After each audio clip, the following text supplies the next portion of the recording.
Yo, what's going on YouTube? Half Tilt here. We got another video. This one is actually from our Twitch stream the other day where we went into a bit of a deep dive into the Cleric, the Mage, and the Tank level 1 to 10 skills and a little bit of theory crafting about what is beyond that for Ashes of Creation.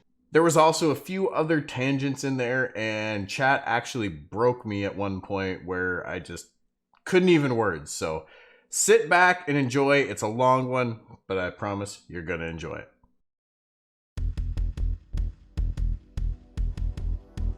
So the Cleric, first up on our list, and sorry, I'm having a brain fart right now. It's gonna happen. I want to. We'll do this. We'll talk about the skills that have been shown to us, and talk about more about the skills in the next part. First, I just kind of want to theorize about the class. Maybe this is kind of going in a backwards order in that distinction, but part of this discussion, I want to talk about what we are hoping for or expect to see. This kind of ties into what the community discussion is over on the forums right now, talking about your ideal class with no real restraints behind it. So we're going to focus specifically on the primary archetypes without considering augments or what the secondary classes are going to provide or bring to the table. I want to focus on the core abilities of the Cleric here and what the theme of the class is to you and to me, because I'm sure for the most part we're going to be pretty aligned, but there's going to be small branches where each of us kind of go off into like, how would an ideal Cleric play to us? Are you going to be a pure healer that if you want to try and kill an equal level normal monster, it's going to take a minute to do so, but you can heal a 20-man party yourself kind of thing, or heal your tank solely when he's tanking like a world boss, legendary dragon or something like that. Or are you going to be a little bit more of a master of life and the essence of life, where you can heal the living and do damage in equal proportion to the undead? Or is there going to be some other hybrid or balance that you're looking for? We can be as crazy as we want with this. We can tone it down as much as we want in this as well. I'm really curious. What are your guys' thoughts around the Cleric? I pulled some information off of the blogs that were written on the Ashes of Creation website. So that is where this information is from. It's also where the picture is from. Yes, we'll talk about skills. Well, I guess I can show skills now as well. I came prepared with my slides for this show. All right, put in the work here. As you can see, I've got some references here to talk about the skills and look at the information here. Credit to Simorg over at asheshq.com. He's got all this information up there. It's neat. Everything is there in order, tidy, very clean, very, very informative and helpful on the page there. So if you're curious where I am getting or going to be reading skill information from, that is where we are at. I have it up on my other monitor here right now. So this is the Cleric. This one was released, I want to say, about 3 months ago now. This was the first class released. So this is, keep in mind, this is only levels 1 to 10. The skills that are obtained by level 10. There will be more, as well as these are the base levels of the skills. You will be able to spend your skill points. There will be a finite number of skill points that you can get, and you can apply them to a passive skill tree, an active skill tree, or a weapon skill tree. That the first two are definitely unique to every class. The weapon skill tree, I don't know if it's going to be unique to each class, but it will change based on the type of weapon, or you can specialize into a certain type of weapons. Those first few skills, I'm actually curious. I don't know if this video is going to replay on its own. I'm hoping it'll loop, but that wasn't something that I could. No, I've got to click it each time, but that's okay. We'll just keep it looping here in the background. That is absolutely fine. Yeah, I've got nothing there to do that with. Okay. So let's go over the skills real quick and we'll get an idea of what we have for the class here already. So first up, we have Castigation. That's the one with the whip. We'll see it here in a second in the video. You whip your foes into shape. Castigation lashes your target with holy energy, dealing direct damage. It also provides health regeneration and mana restoration for you and your surrounding allies. Did I miss Judgment already? Yeah. Okay, we've got Judgment. Wield the divine hammer of justice. Judgment crushes your target with holy power, dealing direct damage and lowering their damage mitigation. So you do direct holy damage, and you reduce their damage mitigation, so their armor value, essentially, which is almost like it's like a debuff on your enemy. We've got Hallowed Ground. Sanctify a spot in the name of the light. Hallowed Ground fills the surrounding area with radiant energy, damaging enemies and healing allies. Tell me that is not going to be huge in a raid fight to deal with your melee, to heal everybody in the melee, tank and all the melee damage dealers, as well as causing some damage to the enemies. Or even in solo leveling, it's just an AoE damaging ability. You could cast it on yourself as you are a battle tank maybe, or a battle cleric, and tank the damage. Could be a thing. Let's get back to it. We've got Exorcism. The power of the cleric compels you. Exorcism unleashes a bout of holy power that rips at your target's spirit, channeling damage over time. A divine energy blast damages nearby enemies at the end of the channel. So you could use this as a tentative AoE pull to cause initial AoE damage, as everything's going to run towards you. We should see it here. Oh, no, this is Divine Censure first. Okay. Damnation we have. The light giveth and the light taketh away. Damnation curses your target, dealing holy damage over time and lowering their damage output.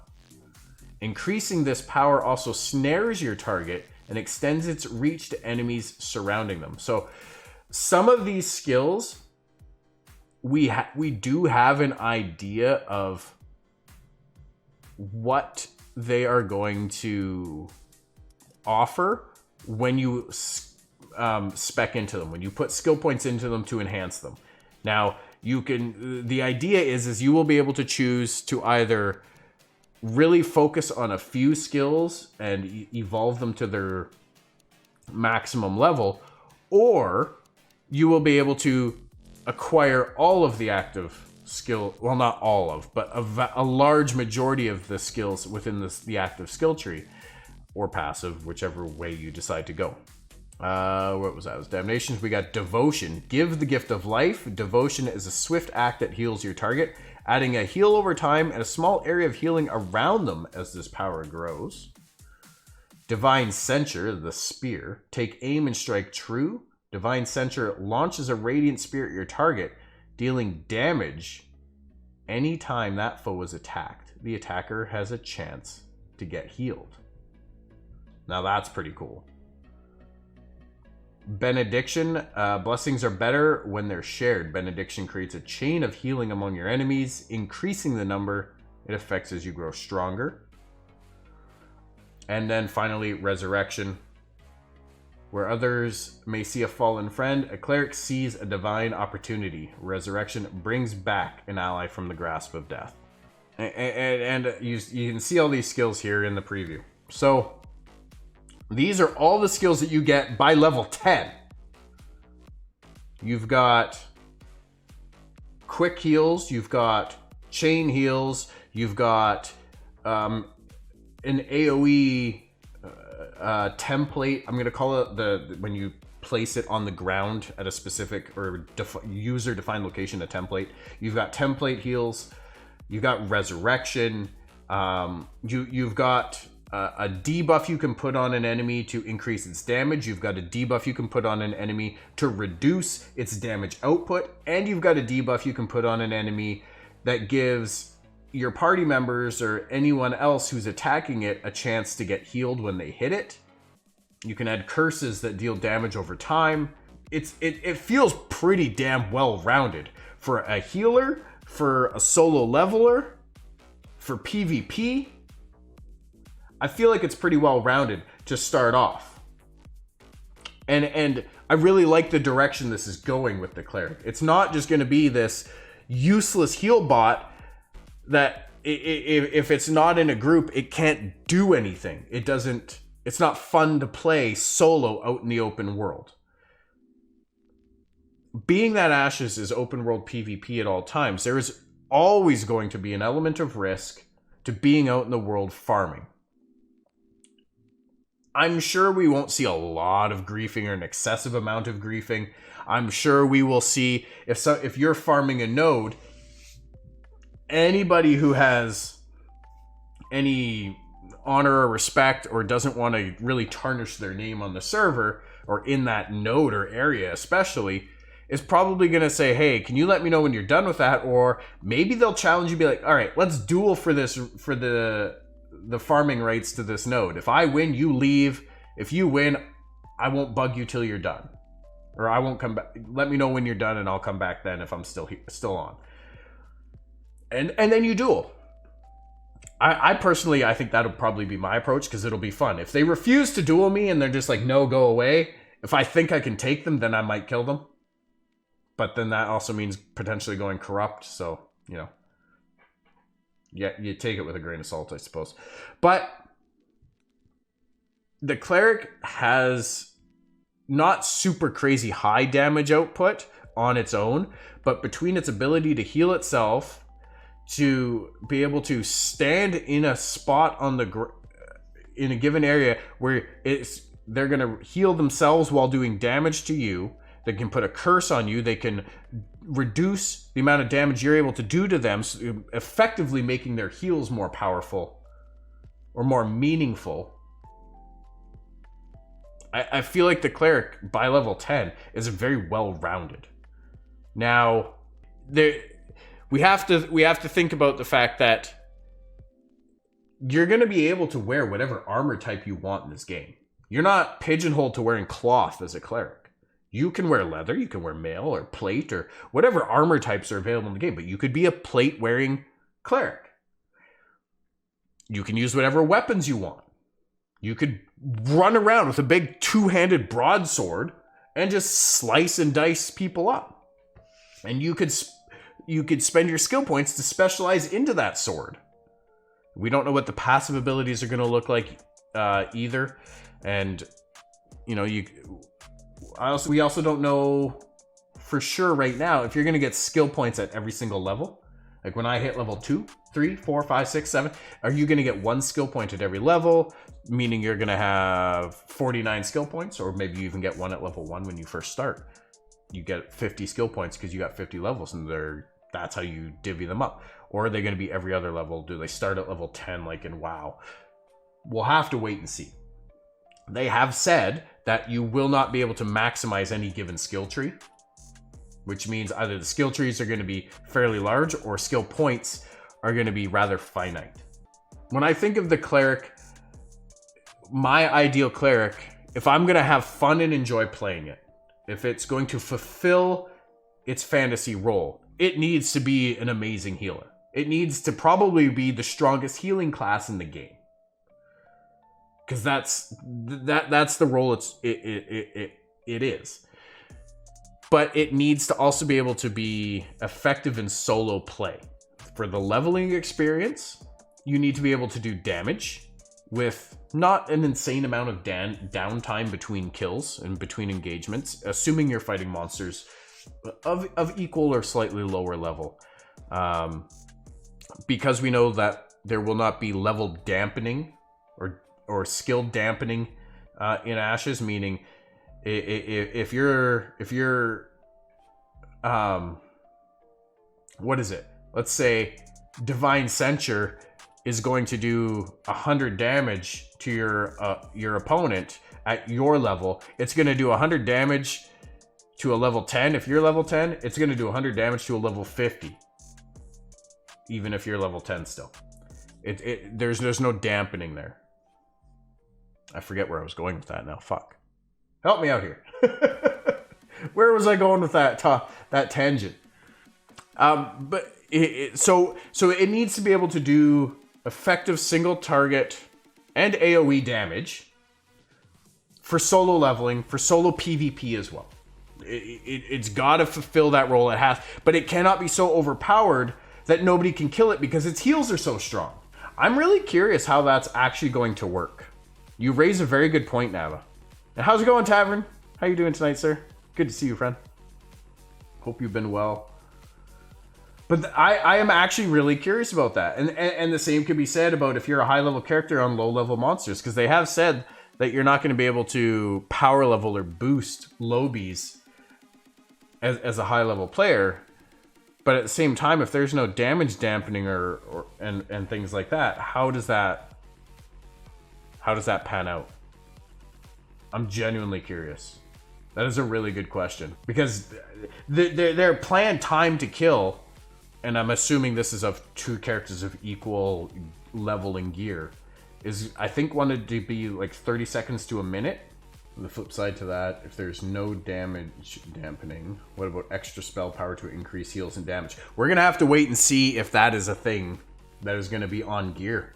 We don't know what stats exactly are gonna be on gears. We do know that crafters are gonna have an element of control over that, but we'll have to see what kind of stats and sub properties and effects are available on gear. Bonus spell power, bonus damage and heals may or may not even be a thing. Divine Censure is an AoE. Is it? Your strike Divine Censure launches a rate at your target dealing damage. Anytime that foe is attacked, the attacker has a chance to get healed. It's AoE in the sense of you could have multiple attackers healing themselves from hitting the target, but I think as far as damaging, it's a single target. There's the Hallowed Ground. Hallowed Ground is an AoE. If the low level attacks the higher level, then they kind of deserve it. Well, yes, absolutely. In which case, then the high level hopefully won't be going corrupt for it either. I feel like I'm missing out. Yo, Wizzy, how you doing? Welcome. Potentially, you end up with very geared players eventually that could one-shot players of a very low level, likely just to be jerks. That is absolutely a thing. That is absolutely a possibility. And I mean, that's realistic too, though, right? Like, tangent for a sec, should that be something that's allowed in the game? If my normal attack does 1,000 damage and I go and hit somebody that has less than 1,000 health, should it not just be a one-shot kill? I really don't. I agree. Why not? I mean, I understand that sucks. It sucks hard if you're the low level. But that's just the nature of the game. That's just how it works. And I expect that will be how it is. I don't think that there's going to be any dampening or equalization in those scenarios. It isn't. I agree. I think it'd be an interesting question to ask. But yeah, you should. So that time to kill, like I said, I'm pretty sure they're aiming, from what I remember, for a 30-second to 60-second time to kill window. I'm going to presume that they're also operating under the assumption that both characters are the same level and equally geared. Because you could have somebody who's a fresh level 50 go up against someone who's geared to the tits and been playing for a while. they should absolutely annihilate that fresh level 50. Now, we also know that there is no one-on-one class balancing, so, you know, I think they're going for, or expecting more of a rock, paper, scissors type of dynamic, where your class might be super strong against this other class or against several other classes, but you will be weak to something. And if you're the low level or the fresh 50 and you've got the trump class to your opponent, even though they're really outgeared, if you're a high skill player, maybe you have a chance. Maybe. But if you're going to get one shot by just about anything they hit you with, wow, pretty sure you can't dodge anything and everything, you know? It's a hybrid combat system. Something's going to auto-target you eventually. Back to the Cleric, though.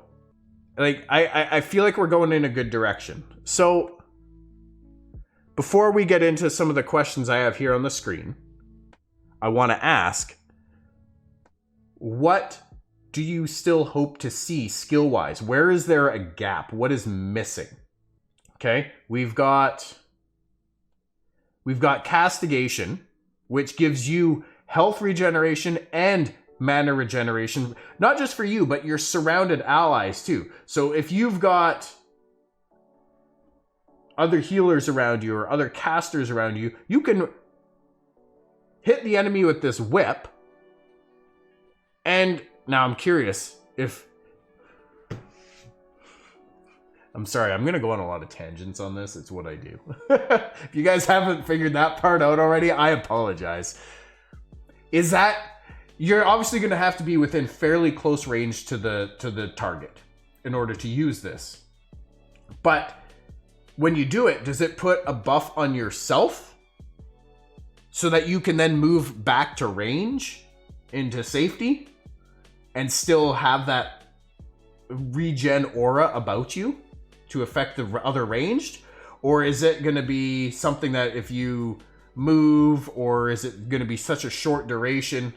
I'm curious what the uptime's going to be, and if that's something that's based off the boss or off of you, what proximity. I assume it puts a buff on yourself, but we'll have to see.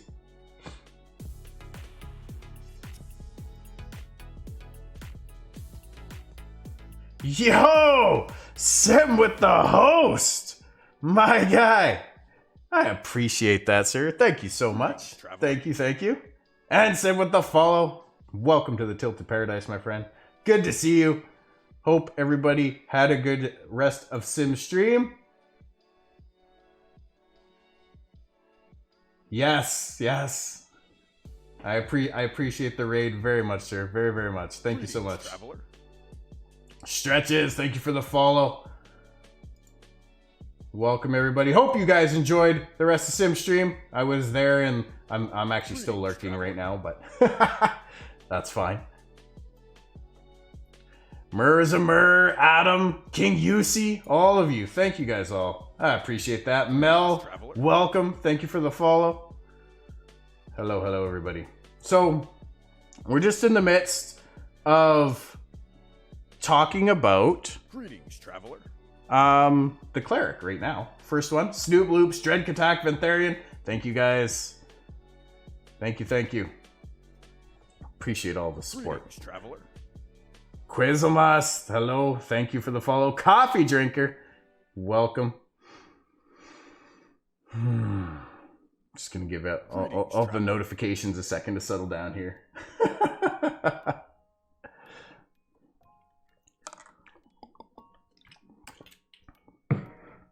Troll Tolls coming in with that tier 1. My guy. Thank you so much, my friend. Thank you for the support. I appreciate that. Refresh the browser. Wrap up those emotes. Ventharian with the 5 gifted subs as well. Oh, dude. Thank you. I really appreciate that. Thank you so much. Lady Tilt, hello. Greetings, traveler. I say good to see you, but it's always good to see you. Welcome, love. Thank you, Ventharian. I really appreciate that, my man. Appreciate it very much.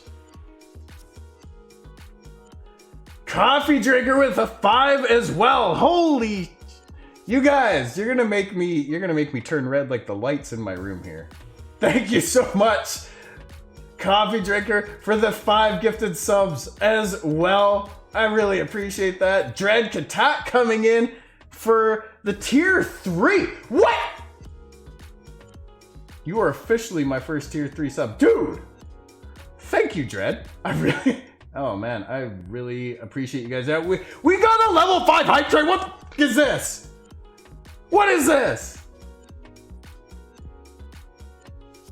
Holy. My Twitch chat is very clean. Thank you, Trolls. Dude, Grey Jedi, thank you for the follow. Holy crap. Okay.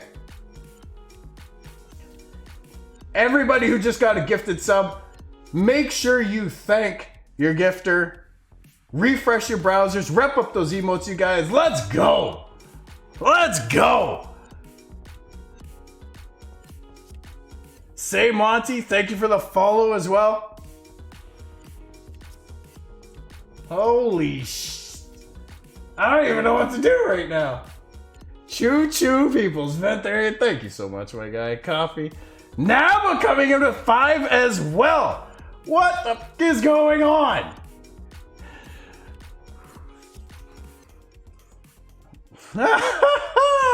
All right, Naba, thank you so much. Sim coming with the 500 betties. 80 betties. Oh man. Thank you so much. Thank you, you guys. I really can appreciate all of you. I really do.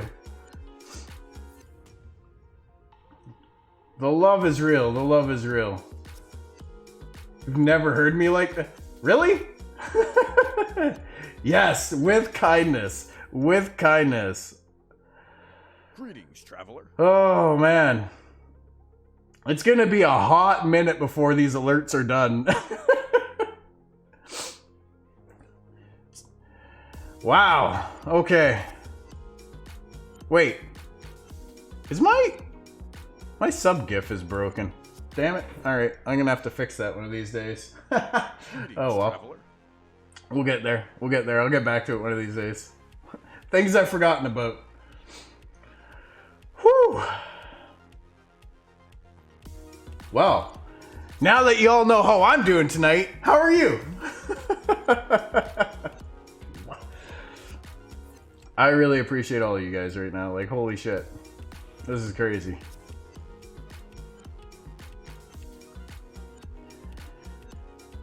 Wizzy with the tier 1 as well. Thank you. Thank you for the resub, Wizzy. Thank you, thank you. I love your content. Keep up the good work. I appreciate that very much. I really do. Thank you so much. Ooh, the 420 bits. 420, baby. Thank you again. Damn, Sim.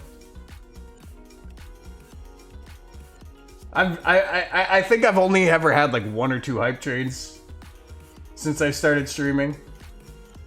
And I'm talking like level 1s. We're at level 5, 154%. Y'all just blew records. All right? This is crazy. Oh my god. Well, welcome to the stream of just watching Half Tilt react to all the stuff going on in chat right now. Sims community is very strong. Dread Katat coming in with 10 more gifted subs. Brown Rice with a resub.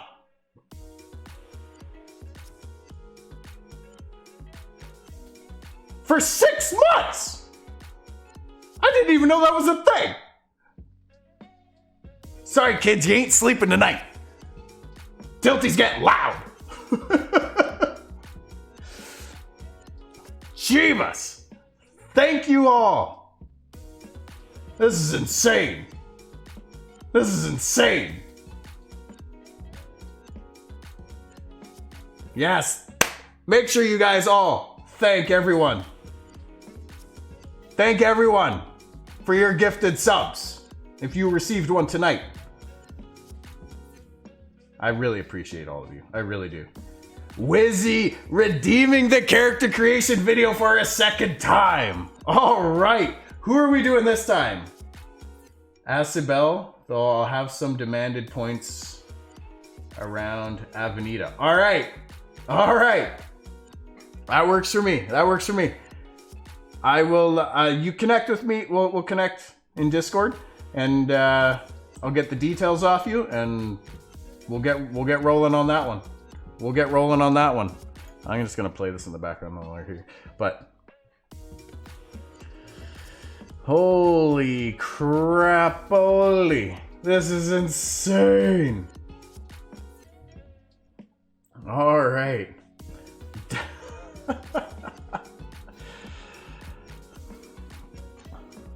And there you go. There you go. That is Sims community. That is the Ashes of Creation community right here, ladies and gentlemen. You see it. You better believe I'm showing off Ashes HQ. You gotta give credit where credit's due, my friend. Gotta give credit where credit's due.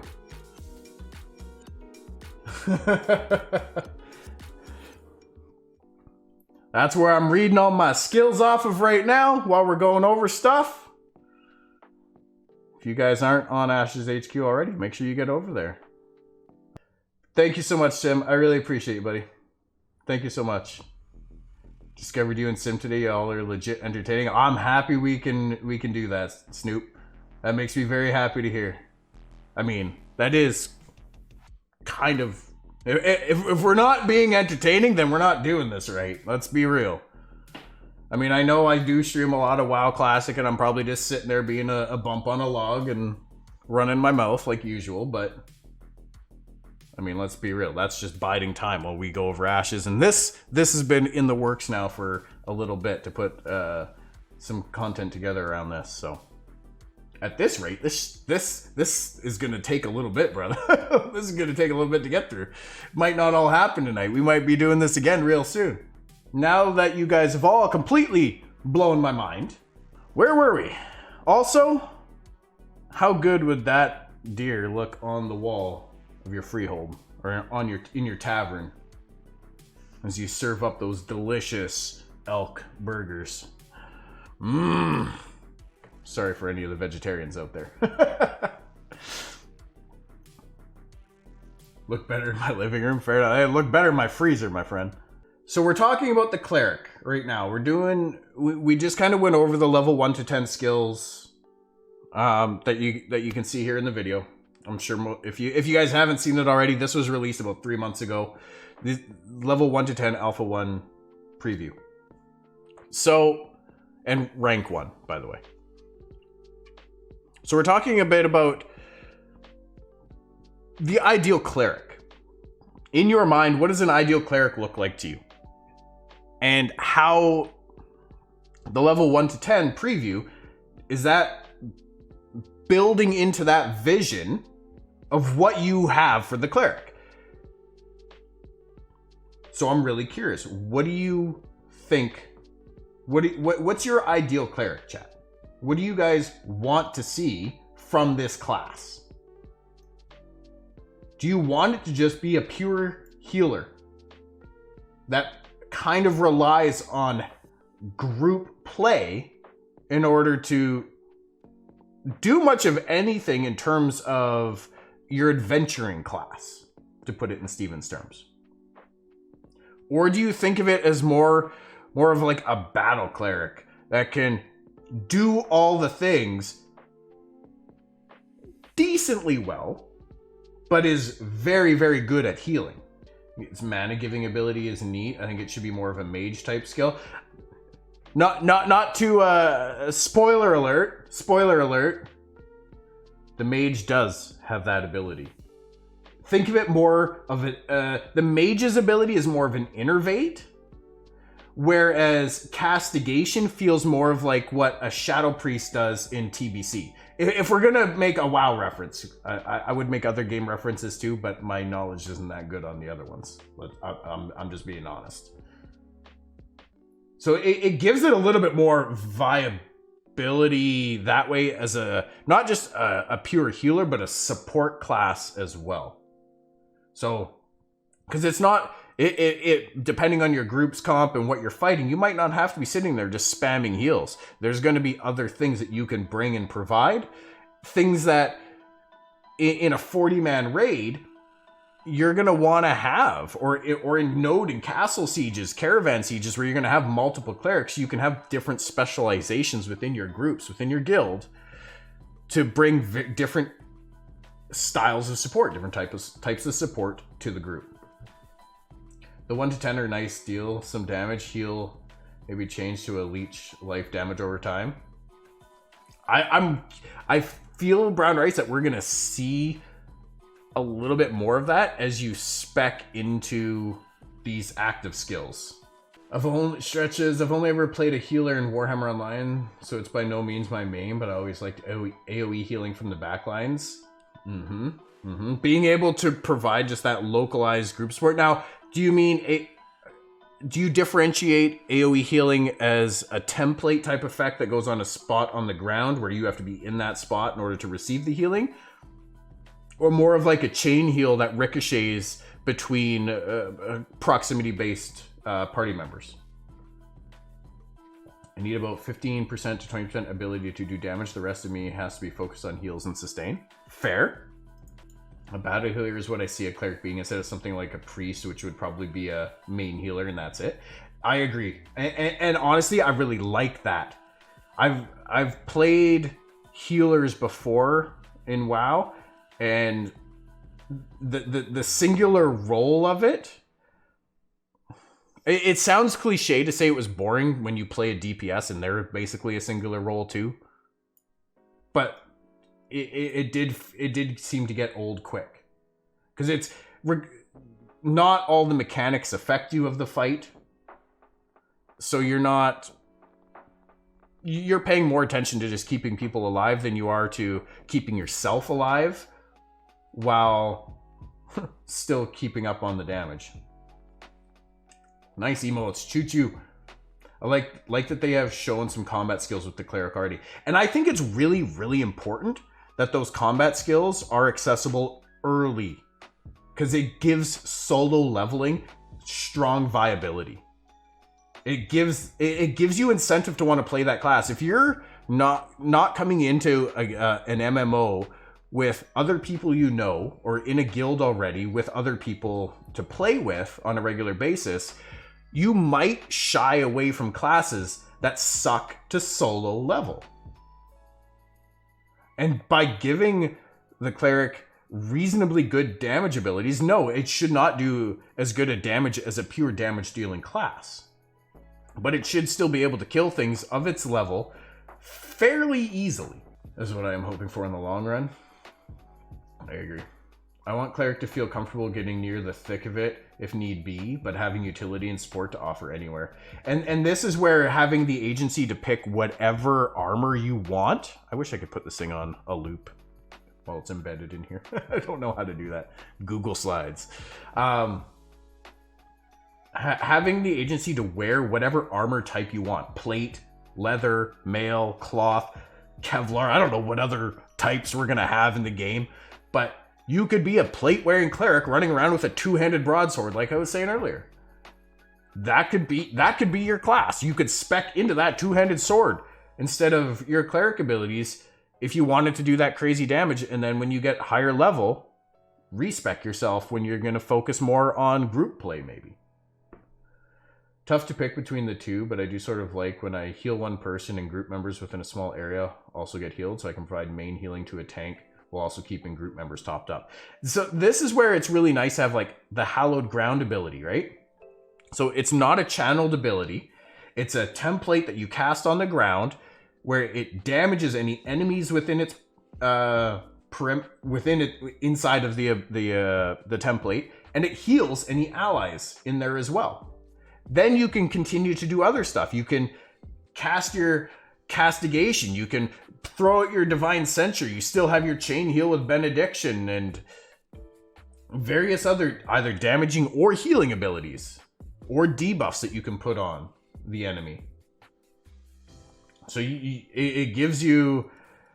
There's a lot of passive regen, I've noticed, with the Cleric, both single target and AoE. And I love that. I love that. I just hope that it's not so overpowered that they are incredibly hard to kill. That's the big concern for me. You would need to show that any class is able to solo as well, or you won't have many people playing them. Yeah. Yeah, you need to be able to understand that and see that. I agree. And honestly, I think the way Intrepid is rolling Ashes out by lifting the NDA for Alpha 1 next month, and then we've still got Alpha 2, Beta 1, and Beta 2, and the community we have growing here for Ashes of Creation, not my community, Sims, not just here on Twitch, but just in general, there's going to be more than enough information online about the game, and especially early leveling strategy and class previews for all the archetypes, because everybody's going to want to try and play everything, especially during alphas and betas, just to get a feel for it and how it plays, and be like, okay, when the game launches live to the world, I'm going to play this class. This is going to be what I jump on. Although clerics are going to be clerics are going to be incredibly high demand, so are tanks. But I feel like that is pretty commonplace for any MMO these days. By giving these classes a little bit more well-roundedness in terms of their outside of their specified role, they can still be functional and fun and effective. And again, has to be in PvP as well because of the open world nature. You're going to see more and more people play those classes. Hallowed Ground seems like super threat builder. Maybe. There was one thing I noticed on the tank preview, is that every single one of the tank's damaging abilities had the suffix of generates additional threat. So I feel like that, as a tank, that is where your skills are just inherently going to generate that extra threat. And they also have a lot of AoE. We're going to get into this. Well, why not? We can talk about it now. The AoE potential of just these 3 archetypes, the AoE potential is huge. You've got mages with their black hole. Okay? Just everything within a proximity gets sucked in to a tight little ball. Okay?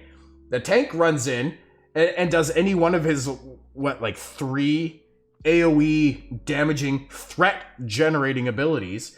And you just throw out a Hallowed Ground, and you could channel the... what is it? Is it Exorcism? Yeah, Exorcism. Holy crap.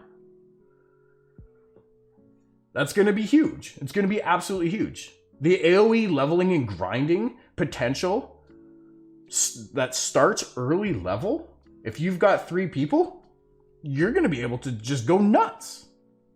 I'm stoked for this. And then, not to mention, you're going to have all the other classes that I'm sure are going to add to that.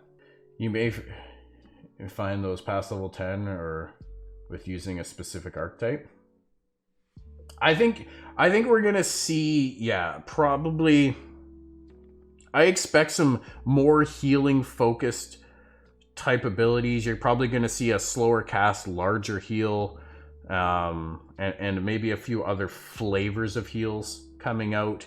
You're probably also going to see a lot of types of cleanses to cleanse various types of debuffs coming from the Cleric as well. It is kind of what I would expect. I don't know that that's going to fit into a lot of the other archetypes super, super well. Should the healing generate threat like in WoW? I think so. Absolutely. Absolutely. To what degree? If you have a damage dealer, let's say your mage casts a fireball that does 1,000 damage. Ergo, let's say it generates 1,000 threat. If your cleric comes in and heals somebody for 1,000 health, I would expect that it also generates 1,000 threat. I assume the cleric is going to have passive skills that reduce its threat generated either through its holy abilities or just through any abilities. We'll have to see. But I would absolutely expect heals to generate threat, and I would hope so. Otherwise, you know, outside of just boss mechanics, you're really in no danger if you have a tank. Outside of PvP, of course, where everybody should be focusing the healer. If not, you're wrong. Pick one, everybody focus it, kill them, move to the next one. If you lose somebody in the process, so be it. You just took out a lot of their sustain. With those three doing all the work, I can just handle the looting. Yes, exactly, Dread. That's gonna be the way it goes for sure. I think they shouldn't be able to spam heals with no issues.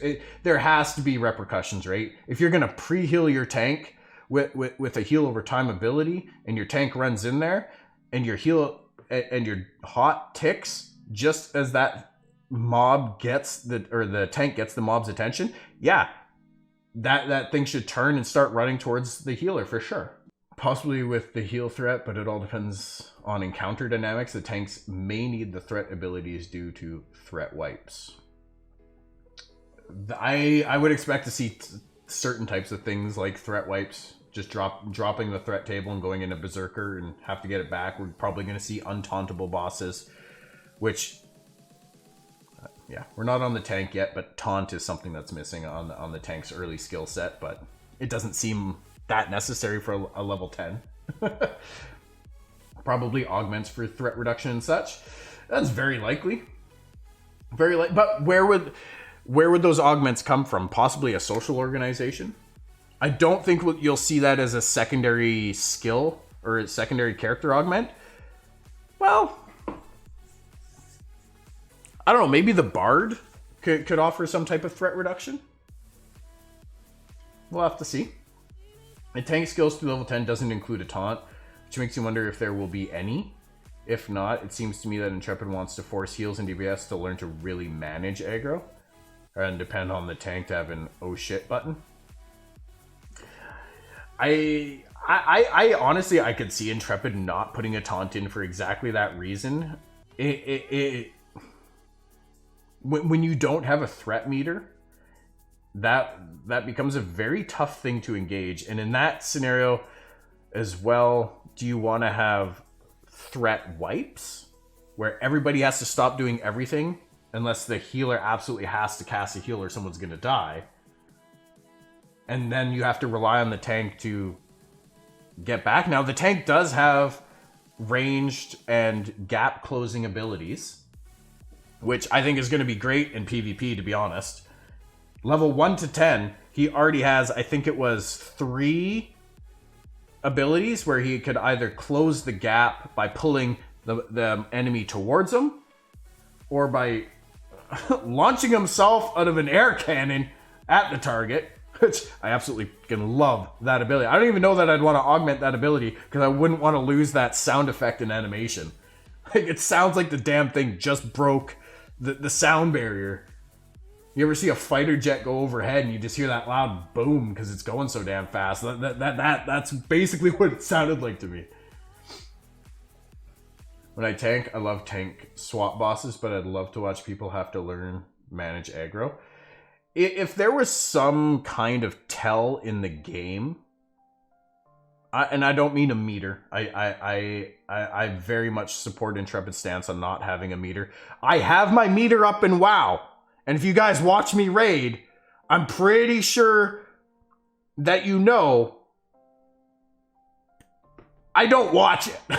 I'm not paying attention, even though it's right there on my screen. Oh, Naba with the character creation video as well. All right, my guy. Sounds good. I'm looking forward to this. We got a couple to do now. Right on. I'm gonna be a busy person, I see. No small amount of work went into that Midgie Mac video. I'll tell you that. That was some work. Lady Tilt got in on that one too and did some voice record acting on that one. That was fun. Learned a lot though. Learned a lot from it too. So hopefully I can really continue to improve and evolve those. The only thing we probably won't see a huge improvement on is the visual aspect of it, because, well, I'm not an artist. I'm not going to be drawing any custom video for that. As nice, as fun as it would be.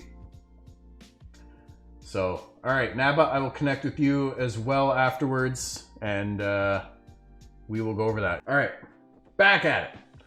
The mob gives the player in question a dirty look. Something like that, right? Like if you're getting close to pulling aggro off of it, that maybe it turns to you or it targets you with a certain ability, and you're like, okay, I need to back off. But of course, that is something you would need to learn is the trigger, right? Because especially the first time you're going into this stuff. You know when I'm pulling hate from you? I bet you do. I'm hoping for a taunt button on the tank for tank swapping. If that is a necessary mechanic, then yes, you would need to have a tank. If you're gonna have dual tanking encounters where, like in the video they did for the 2 ancient bosses, right? If there's a debuff that goes up on the tank, and you have to swap to the other boss at a certain amount of stacks, otherwise you're gonna die, you would need a taunt to be able to swap effectively.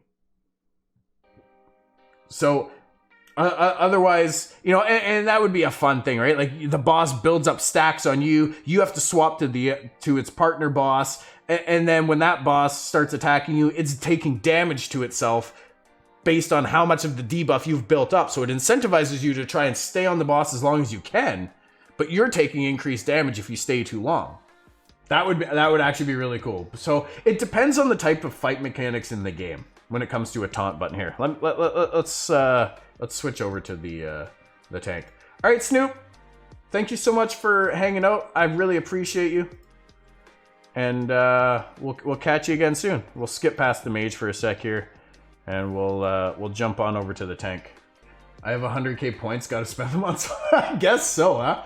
You know, part of that means I just need to put more meaningful, regular use channel point items in here as well, I suppose.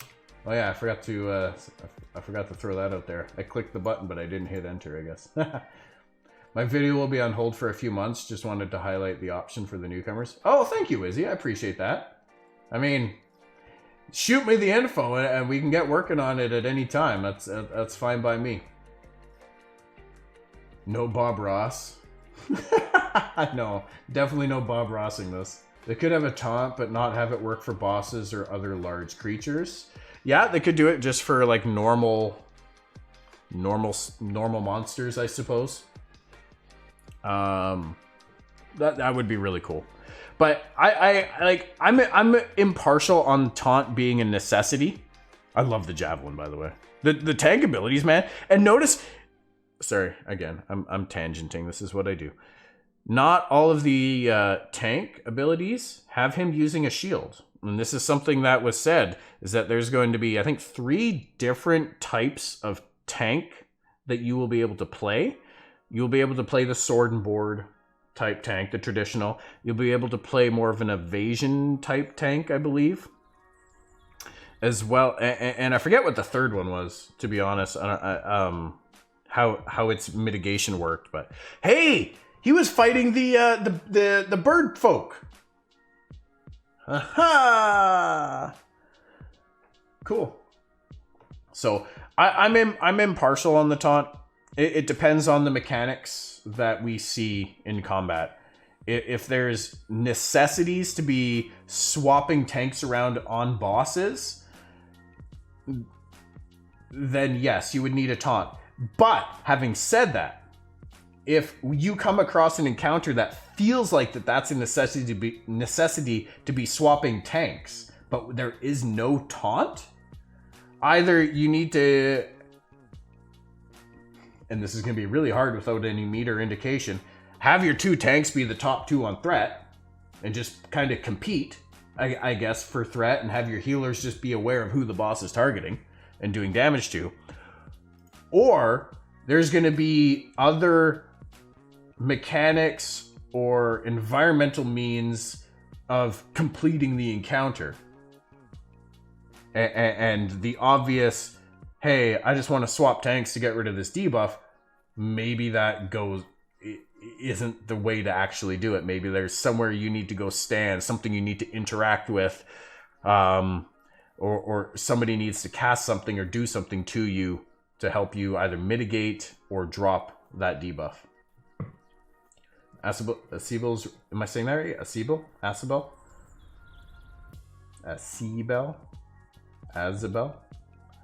Gotta make sure I say it right when the video's out, right?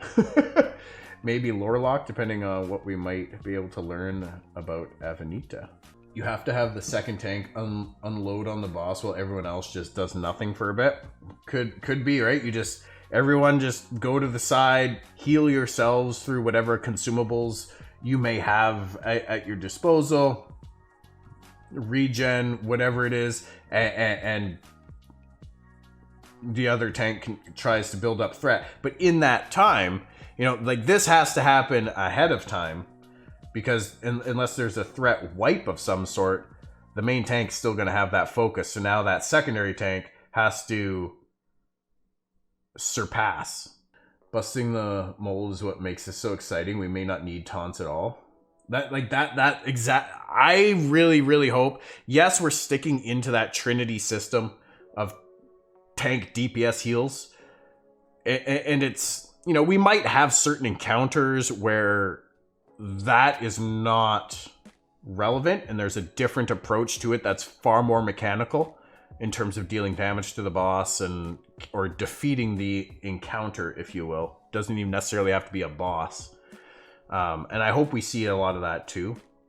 Having that variety that breaks up that typical MMO trifecta gameplay where you really just have to pay attention to where you're standing and don't stand in the danger zones at the wrong times and hit the boss as much as you can, as hard as you can, then you win if you execute. I hope there's some mechanics and some encounters that really break that up. Or a threat timer, so your threat diminishes over time. I mean, like, are you talking about diminishing returns? So that your threat generating abilities generate less threat as you use them? Because if you're talking about like a threat, like if you stop generating threat for 10 seconds, you start losing threat.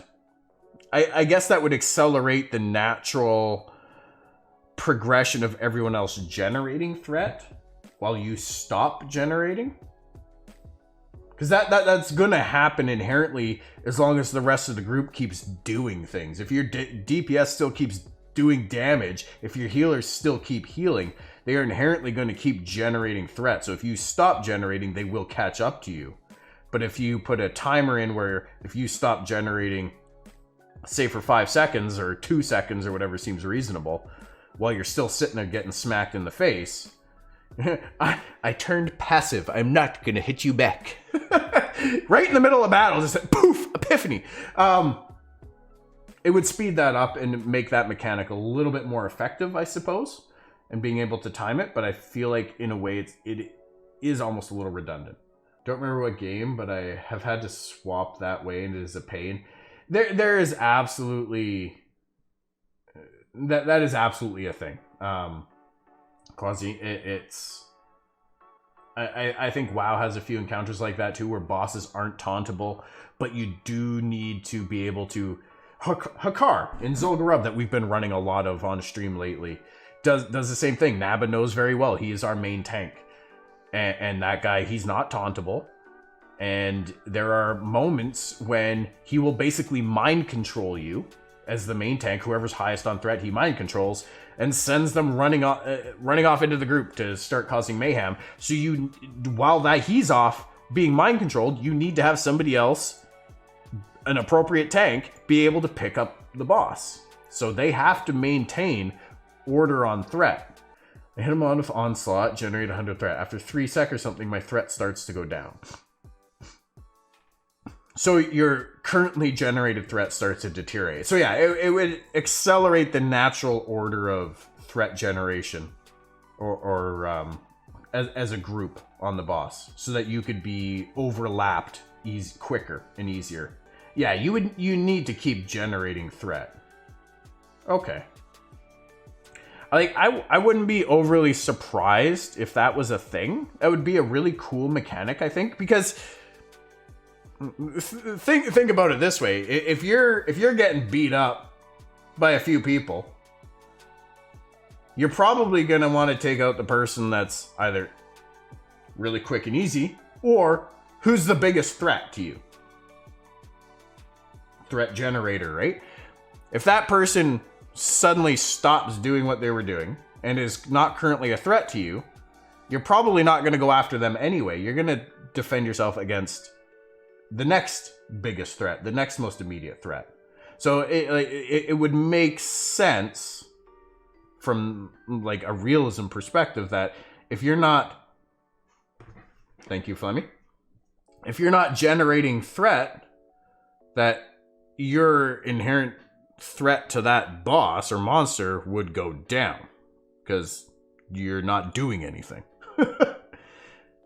So yeah, I can very much see that being a thing, and I think it would be cool. It would definitely accelerate the natural order of that mechanic.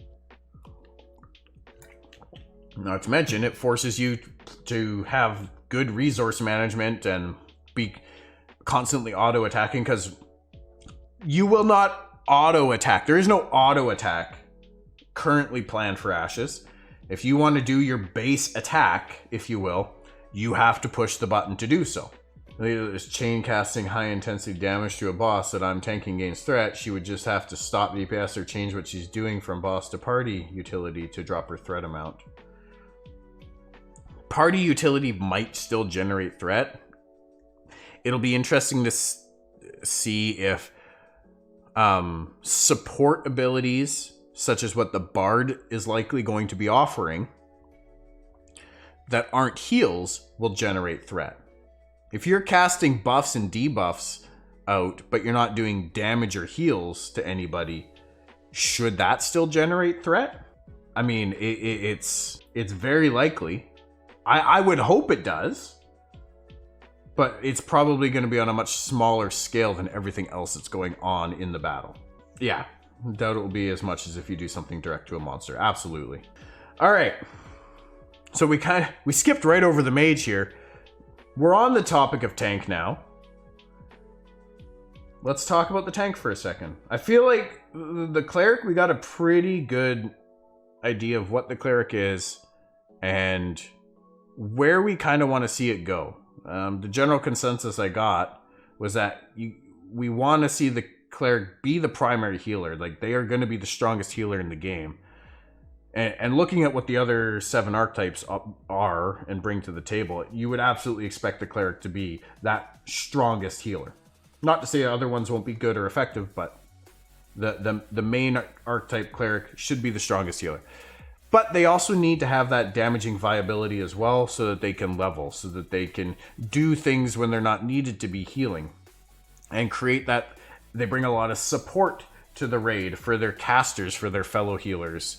And likely you will see different cleric specializations that make up a raid group, where some specialize into that support through passive regen, whereas some specialize into the support through debuffs on your enemies, and some specialize into more pure healing focus. And I think that will also depend a little bit more on secondary archetypes. Now, one thing we didn't get into that I do want to get into, actually, before we close off the cleric entirely. I'm going to jump back to the cleric for a sec so we can close this one out. And then we'll come back and we can talk about tank, and then we'll do mage last. I'm gonna swap over to this for a second here, you guys. Augments. Now, we do have some augment details here on the wiki. These are from a few years ago, so they are a little dated and are definitely subject to change, as is all of this information. Okay, so the latest thing we've got here is from a live stream last July, which is almost around the time that I actually caught wind of Ashes for the first time. I think that's around the time Lazy Peon's video came out. Classes with Cleric as a secondary archetype are able to choose between life or death augments. Now, I wanted to talk a little bit, not so much about what other classes are going to bring to the Cleric for augments, but what the Cleric skills are going to provide for augments. And this is going to give us a little bit better idea of what the Cleric is as a whole. Choosing life augments will provide self-healing benefits as well as limited life-giving benefits to other players. So you paladins out there are going to be very, very hard to kill. I feel. Very, very hard to kill. Any plate-wearing damage dealer, it could be a fighter, it could be a rogue ranger, it could be a necromancer, okay? Or summoner, sorry. Anything like that. If you're able to heal yourself while doing crazy damage or having a ton of mitigation and survivability, going to be really, really hard to kill. So this, I'm really curious to see how well balanced it's going to be, because that could mean that a cleric, the idea of a cleric secondary, like the fighter primary, cleric secondary, what's that, the high sword, I believe, sounds really, really strong for PvP, especially small format PvP like arenas. That could be insanely powerful. Some cleric augments applied to certain skills will indirectly provide the ability to heal others. Indirectly. So passive regen. Don't spin on my spec. Hey, I think summoners are going to be... I want to see a lot more information about summoners, because I feel like the potential there is very, very vast. Already knowing that you're going to be able to summon 3 different roles of summon that can fulfill tank, DPS, or heals, or support is really, really strong. Not to mention the idea of 8 summoners coming together in a castle siege and summoning some giant ethereal being from another dimension to just like annihilate some castle. Man, that sounds like a good time. I want to see that. I need a nice big 4K monitor and a new PC, so I can see that. Huge. These will not replace the need for a cleric archetype. So this is important, is that obviously these heals will be there and present, but they will be... They're not going to replace a cleric. The mega. Be like a megalodon-sized summon. It'll be to Ashes what Megalodon is to the Great White. I hope. What we can hope, right? Cleric augments will radically change the type of summons available from the summoner primary archetype. Ooh. Skeleton, zombies, and other undead summons will be possible with death-based augments. Alright. Maybe you can get like an undead version of an Elder Dragon. How amazing would that be to ride around on? No, I'm not Game of Thrones nerding right now, I promise. Maybe I am just a little. Any class that's going to choose Cleric as a secondary class will have the ability to pick from those augments to influence their skills to affect the life of others around you. So I would expect to see like a hallowed ground level of healing, perhaps, maybe toned down a little bit. I don't think your heals are going to be insanely powerful as a secondary, but you know, it could expand your effective health pool by maybe 30%. It could be a reasonable amount. We'll have to play the game and see how hard it is to kill somebody. That is generating self-healing, and what's that going to do to their resources? That's the other thing that we don't know yet for those of us who have not play tested the game. We don't know what resource management is going to look like in the game. Is everybody just going to have essence? Or a stamina-based essence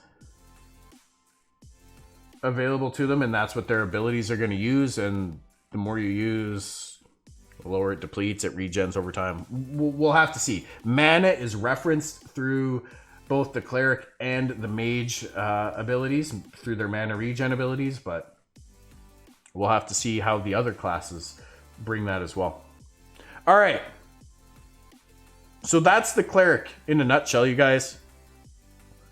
I'll be honest, I'm keen on playing it. I think I'm even more keen on having it as a secondary archetype. I was very much leaning towards a Ranger Mage before. I think that's a Scion. Ranger Mage, yeah, the Scion. I was very much leaning towards the Scion before, but now we'll have to see. Yo, Bridget, I'm going to main a Cleric. I think it's going to be a very fun class to play. I think you're going to be one of the in PvE, you're probably going to be one of the most desired classes, and you're going to bring a ton of viability to the raid. I also think that in PvP, you're going to be one of the hardest to kill and most annoying classes to play against. And, you know, when I was playing hockey, that was often one of the things. It's like, how can you be the most annoying player to play against? Not from being a dickhead on the ice standpoint, but just like being out there and just controlling the play and just having that level of control and influence over the other team and how they play their game. How are you so hard to play against, kind of thing? So that's for me, that's the big one. I think Cleric is going to fill that role very well. I'm not saying they'll be the most effective, and I'm not saying that they're going to be, you know, the most deadly in either PvE or PvP, but I think they're going to definitely fulfill a very, very powerful, strong role for sure as a primary archetype. All right, since we talked so much about the tank already, we'll skip the Mage for a second here. I only ordered this in terms of the class reveals. That we're gonna honestly probably have to wait to see how exactly the augmentation system works and what the other classes are going to bring to the table in terms of that. We don't know, even of the 3 classes we have right now, we don't know what all of their augments are going to look like. I don't think, if we pull up the tank one here, I don't think we have any augmentation information on the tank yet. So we don't even know. We don't even know what this is going to bring to the table. We've got some information on rank ups, but I feel like this information is going to change. We'll have to see. But at the same time, most of this is actually fairly relevant from just last year. Hope we get more info from this weekend's alpha. Here's hoping. I mean, after this weekend's alpha is the last alpha currently scheduled that is under NDA. We do not know if there's going to be more Alpha 1 testing after April, or if we're going to move into Alpha 2 next, and when that might be. We have no idea yet what the future holds beyond April. However, we know that in March and April, there is no NDA. So people will be streaming this. People will be putting up YouTube videos. People will be putting information up on websites, just like asheshq.com. Okay?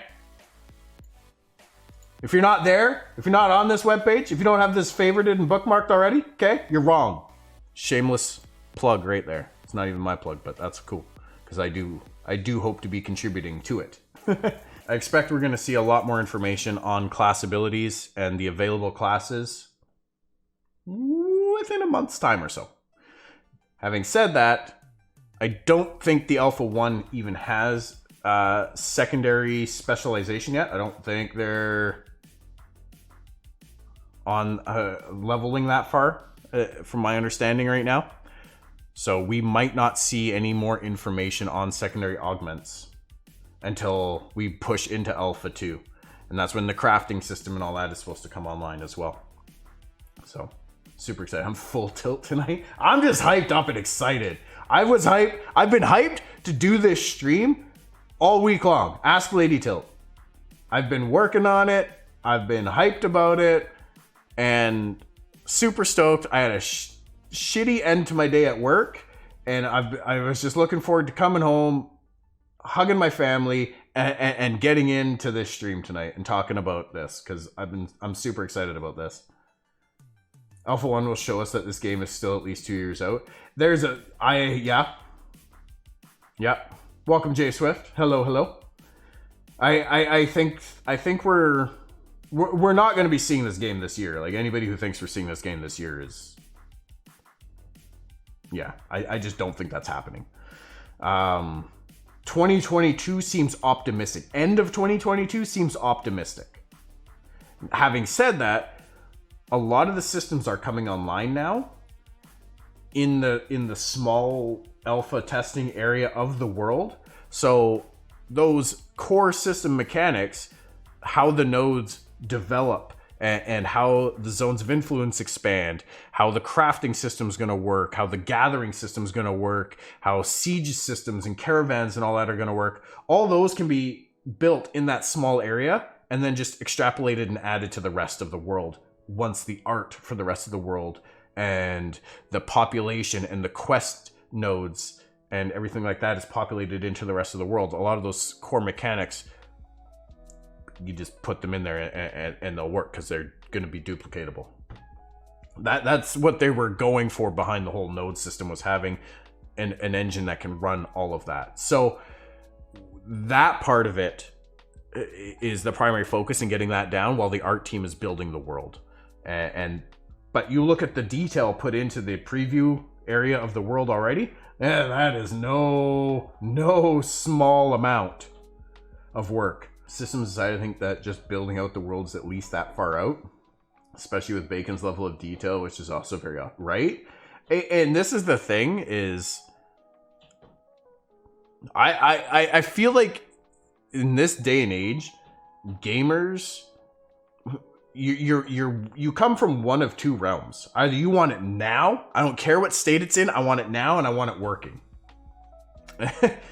When I say I don't care what state it's in, I mean, don't give me no bullshit, just give me a working game now. And then when they get it and it's buggy as shit, they whine and bitch and complain. Those are the people you can't satisfy, period. And then there's the rest of us, and I feel like this makes up a large majority of the Ashes community here. Because we see the potential here, and we believe in it wholeheartedly. We are willing to wait.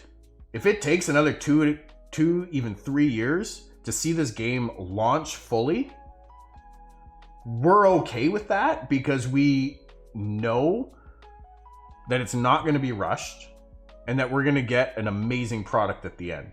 Whether or not we enjoy the gameplay, that's going to, well, we'll probably figure that out during beta at the very latest, but for the most part, we're okay with waiting. Look at how the game is marketed to see how close they are to release. Very true. Keep it locked in the vault till it's ready is my ammo. I mean, there's a lot of crowdfunding around this game too. And I know that the game is fully funded already, but there's a lot going into it right now with all the packs and cosmetics and access levels and whatnot to get committed people into testing. And I think that there's a market for that as well. Is the hype super high? Yes, but as Steven addressed in he did an interview, was it last week, with the Ashen Forge, or the Theory Forge, about just about whatever. And one of the things he talked about was the need to get accurate information out there, right? So when Lazy Peon's video came out last year, highlighting Ashes of Creation and how it had really come a long ways, Steven shortly after reached out to several big content creators, Asmongold, Shroud and Summit, Tim the Tatman, live on stream, did interviews with them so that he could get accurate information out there and not not have misinformation permeating the community. He got his information out there, and I mean, yes, it's on people to find that info, but he put it out there. We are willing to wait, but not so much as Chris Roberts. Who's Chris Roberts? My fear is that the you-know-who content creators will mark this game before it's ready to be judged during a beta. That's, yes. And I mean, that's already happening. Not necessarily with just content creators. Thank you for the follow, Twidget. Welcome to the Tilt to Paradise, my friend. Not just with content creators, but just general anybody and everybody, right?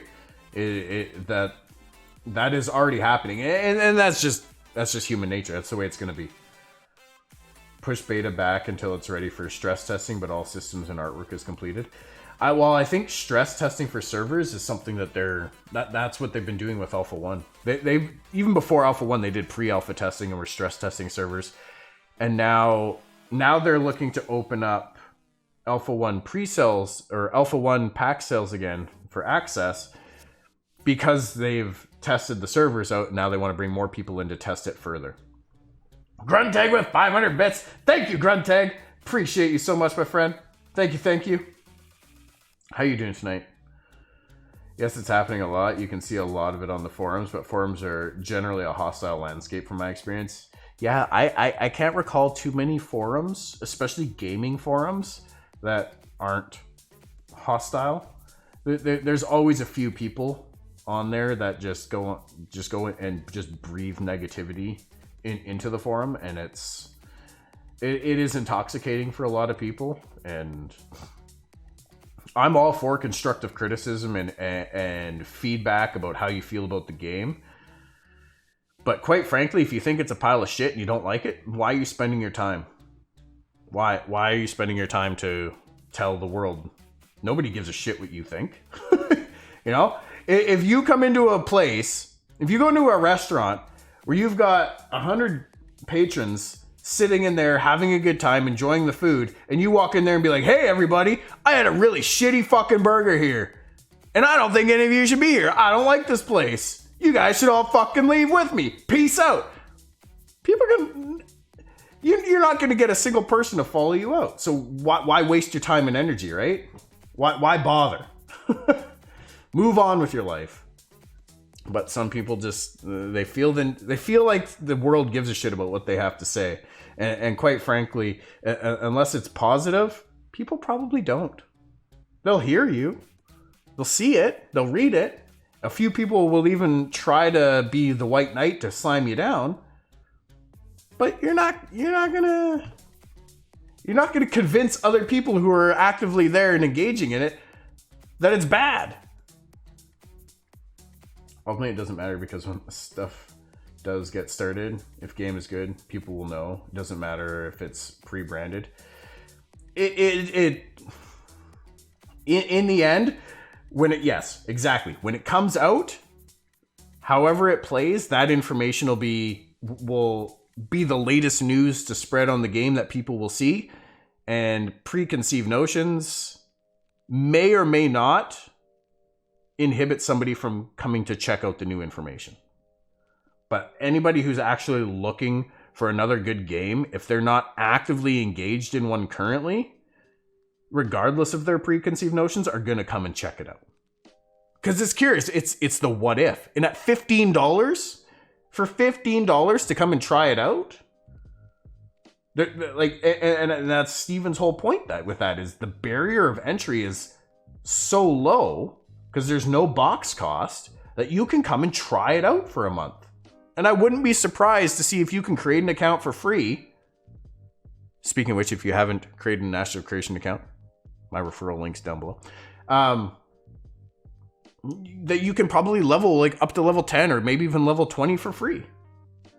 Or have a free month. Yeah, absolutely. It's cute you think I have that set up, Wizzy. But I appreciate you for trying. Thank you so much. I think I have socials linked, but that's just for YouTube and Twitter. it is down in my Twitch thing, but even Instagram, which I'm barely on there, but that's fair. Which is why I never talk about it. But yeah, I fully expect there will be a trial period of some type so you can come in and try the game. Not that $15 is a crazy, hey, thank you. I mean, it's even in my stream title and I don't remember it. But then again, I guess that's like trying to remember my own phone number. I never call myself. Why would I remember it? I don't read my stream title other than the first part of it that I try to update regularly. And even that I fail to do sometimes. Hashtag professional over here. But anyways, that was an excellent tangent. This is why I love conversation. Man, I need to do more Ashes streams again. And bros doing bro shit. You know it. So yeah, we don't have augment information on the tank. I love the conversation around the taunt ability and whether it even belongs in the game, never mind how it should be implemented. I think that's a really, really interesting idea. To just not have taunt in the game, period. Comes down to the mechanics on it. So, having said that, and looking at some of these abilities, what type of augments do you think... Let's speculate for a minute here. What do we think we are gonna see for secondary augments from the tank onto other classes? What is the tank going to provide? Is it simply going to be something like a generate additional threat can get added? I do expect that, yes, we will probably have a generate additional threat as an option for secondary augments. And my understanding from what I remember hearing Steven say is you will be able to have different types of augment options available based on the skill level that you put points into. It'll augment differently. That might have been a community discussion that was going on, but I thought I heard Steven say that. Please don't quote him on that. You can quote me on my rambling. Shield bash, that would be cool. If it offers like, but it's not adding another skill, another active skill. It's adding an effect or an ability enhancement, or even possibly even changing one of your class's primary skills. Now, yes, anybody can wear a shield theoretically, although as a ranger that might be a little hard to use a bow and a shield. Unless you get one-handed crossbow, then you could have a shield. That'd be kind of cool. Be interesting to see if that's a thing. For PvP, offer peel. What do you mean by a peel? Like being able to taunt and pull somebody off of their current target and focus on you? If taunt is in the game, absolutely, but taunt may not even be in the game. I don't think it's a necessity for a level 10 character to have taunt for the content that's available, but considering that those two ancient bosses that were shown a couple months back in the live stream were level 10 raid bosses, you know, you're getting into the nitty-gritty very early on. And that's the thing, is all of these class kits give the viability of real dungeon and raid mechanics at a very early level. Like, that is super exciting to me. It's not like going into Ragefire Chasm and WoW at level 12 and everything's just tank and spank. There can be actual mechanics because you've got diverse skill sets already. That is super exciting to me. Some sort of defensive boost, absolutely. I can see things increasing, you know, this one increasing your block chance from bulwark, increasing mitigation, things like that. The javelin ability, that could be really cool to add that to something. Like, imagine being a ranger and secondary a tank, and you have an arrow ability that can actually pull somebody towards you. I mean, I don't know why you'd want to do that if you're a ranger, but that'd still be cool. It could be a good PvE mechanic to pull things for the group, be the puller. Probably get it at later levels. Could be, yep. So my pocket tank scorpion hooking the rogue off my cleric, right? That's gonna be fun. That's what, okay, so yeah, just pulling them off. Removing the blinders on shooting to max level to unlock content. It is... To me, that is huge, Katak. That is one of the most intriguing things. And they've mentioned that, right? About making the leveling process meaningful and engaging. It's not just... The game doesn't start at max level. The game starts when you create a character. The game starts when you choose to create a character, because character creation is going to be its own game for a lot of people. Let's be real. To me, that's one of the most intriguing things, because leveling in WoW, I fucking hate it. In classic WoW, it is such a pain in the ass.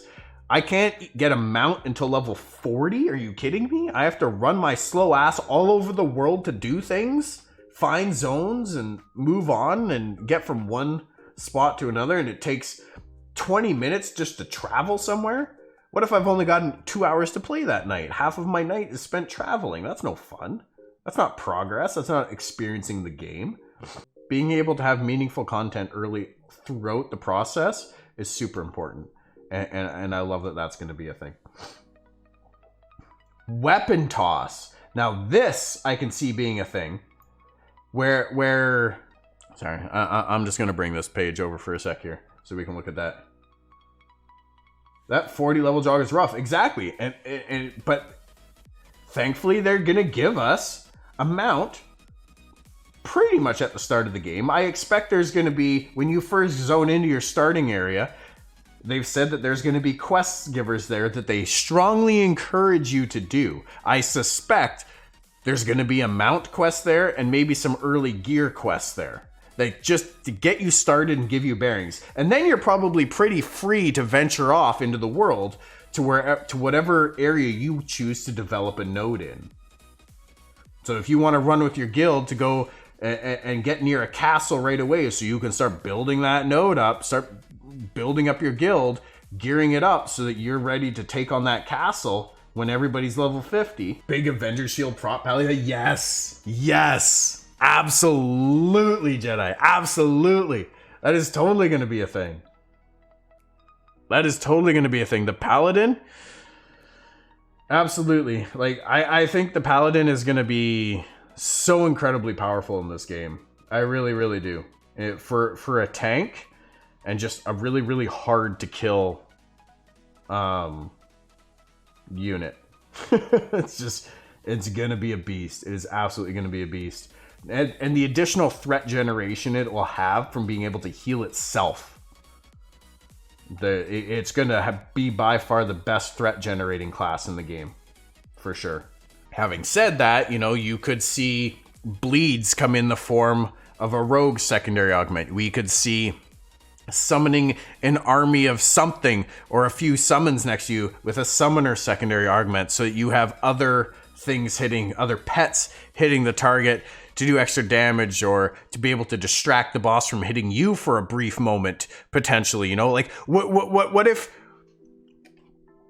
your ultimate defense, or maybe not ultimate defense because that would kind of defeat the point, but like bulwark or something like that, and you've got summons associated with it that instead of increasing your chance to block, now you summon a couple skeletons or something that fight for you and pull threat off of you, giving you a chance to get healed and regen or whatever, while the skeletons, maybe they only have like 1,000 health and they're 1 or 2 shot fairly quickly, but it lets the boss work its way through them before coming back to you if you use it at the right time. Obviously, if you use it right when you're about to get cleaved, well, try again.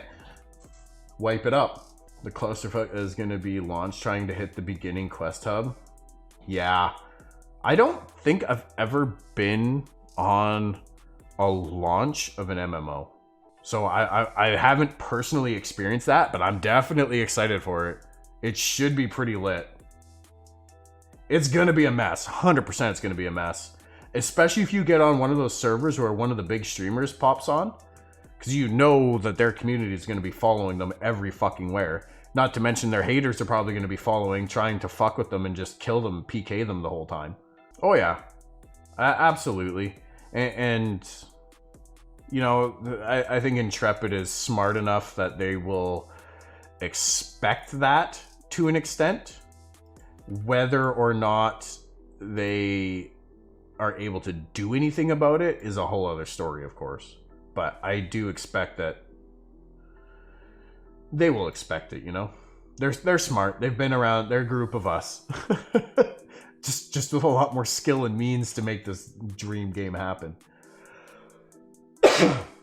But this is where good stress testing comes into play. You know, if they make certain things while you're trying to log into queue, like maybe your character creation server or something like that, you can go in and create your character, possibly change features on your character while you're waiting. Like that would be neat while you're waiting in queue. But we'll have to wait and see how everything kind of rolls out. And you know, I know a lot of people are going to be on those Head Start servers too. But I feel like most people coming in fresh are gonna do their best to avoid those fresh start servers, because certain people, you know, who all those early backers who are on those servers are gonna have a head start. They're gonna be in the areas they want to be in. Sure, a lot of the fundamental mechanics like node leveling and all that stuff are gonna be offline until the actual retail launch, but it gives them a chance to get where they want to be before anyone else. So even if you know where you're going to go based on your beta play, you might not be, there might already be a guild or a group there by the time you get logged into the game. And they might already be level 10, you know, craft some of the best community jokes.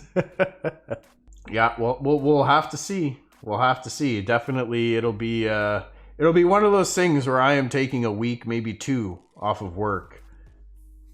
We'll have to see when it comes out, I suppose. If I did apply for a new job the other day, and if I get that, I doubt I'll be up to a next level of vacation time. But as of if I stay at my current job, yeah, I will have my 3 weeks by then. So, because you know, Nabba will always say, we got to have our time for a hunting trip. Thank you guys. I appreciate that. I hope I get it. It would be a nice change. It would be work from home, so that'd be cool.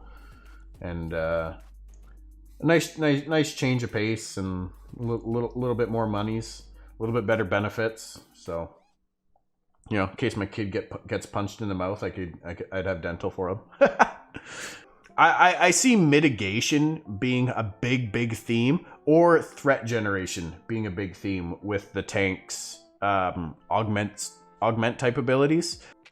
From what I've read between the Cleric and Mage previews for their secondary augments, it seems more class themed than focused from each individual skill or ability, right? Like the Cleric offers additional healing,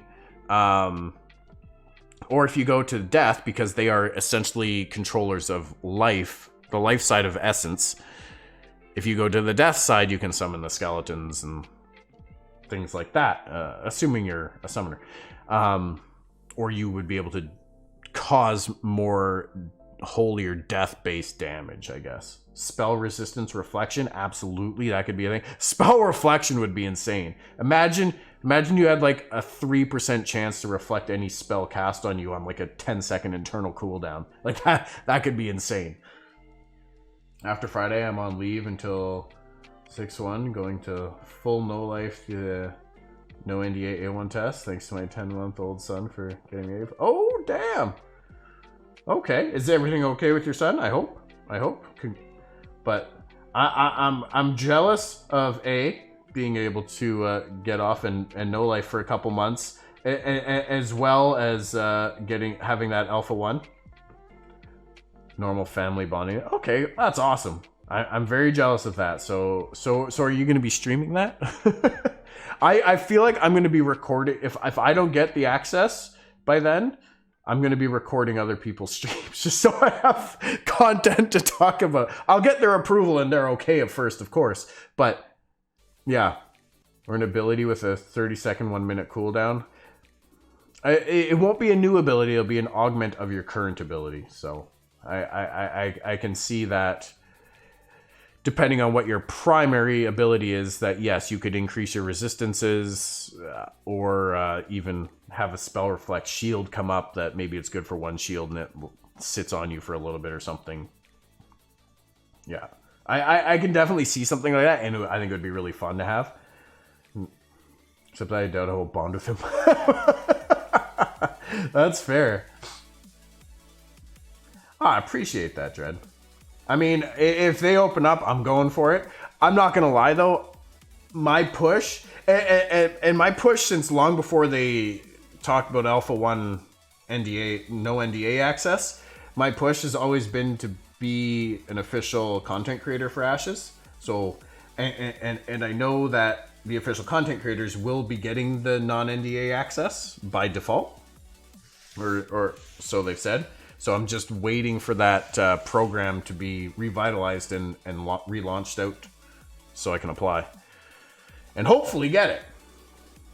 That's the ultimate goal. Whether these packs come out for sale or not, whether I get access to Alpha 1 or not, the goal has always been to get that status, because just having the I don't know, I've already talked to Toast and stuff about using Ash's content in my own content, and they totally said it was fine. So, oh, thank you for that, Dread. I really appreciate the kind words, man. Feels good.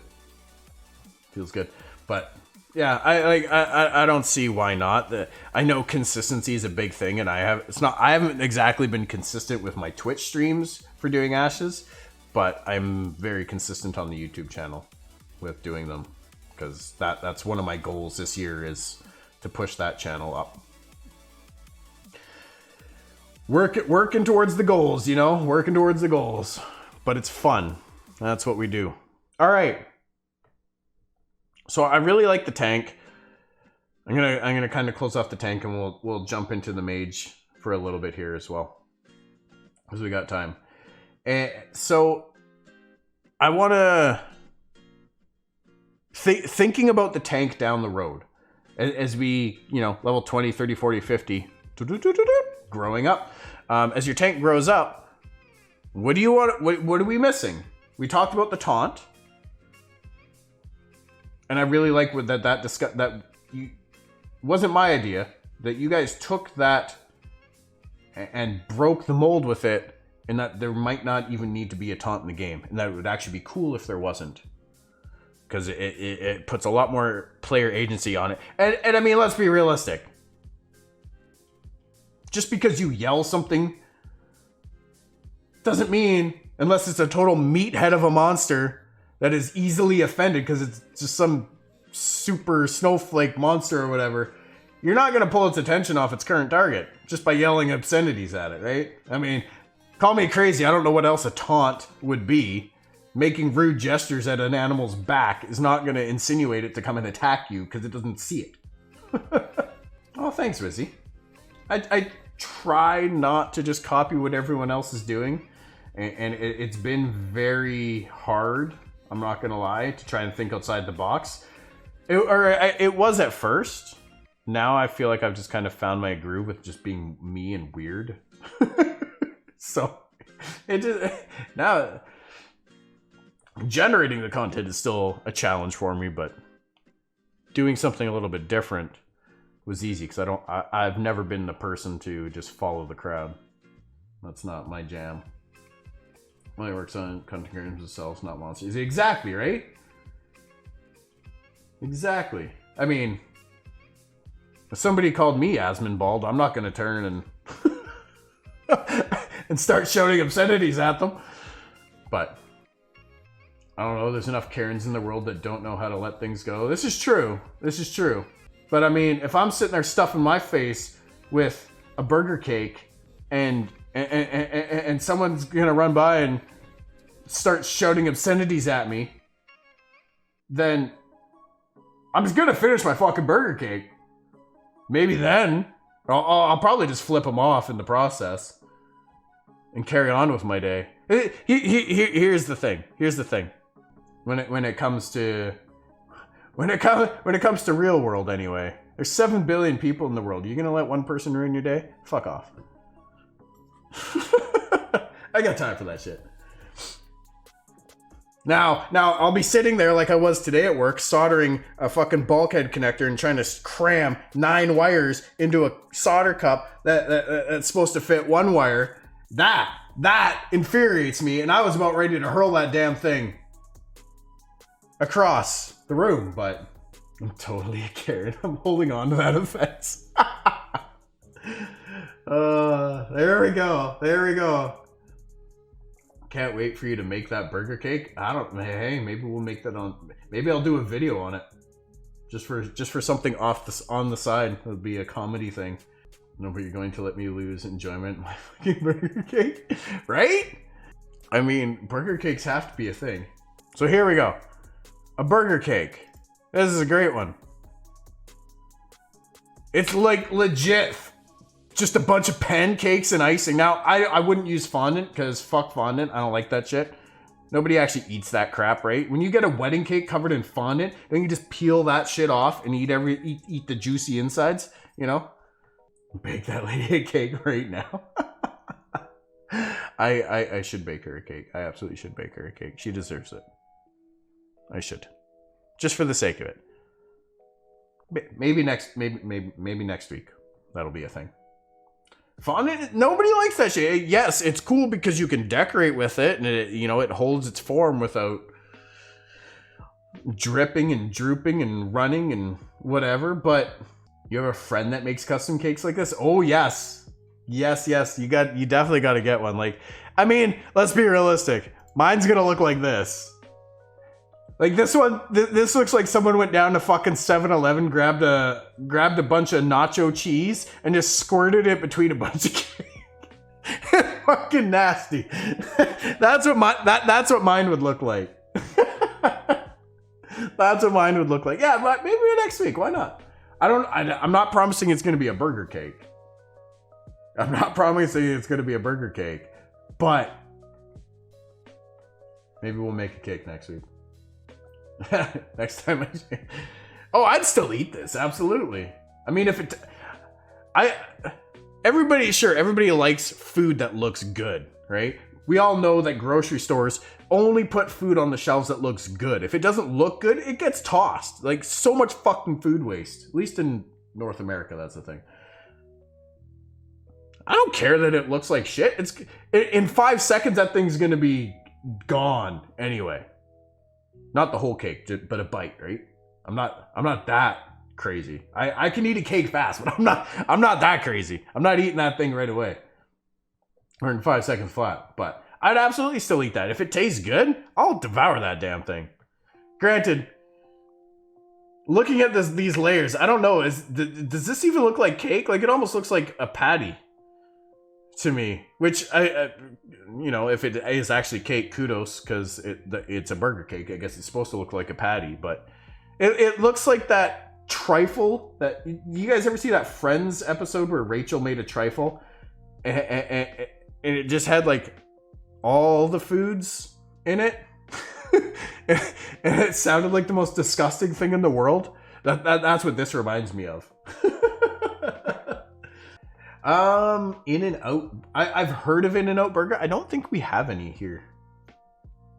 I've never seen the animal style burger, but now I'm curious. I fear. Oh, okay.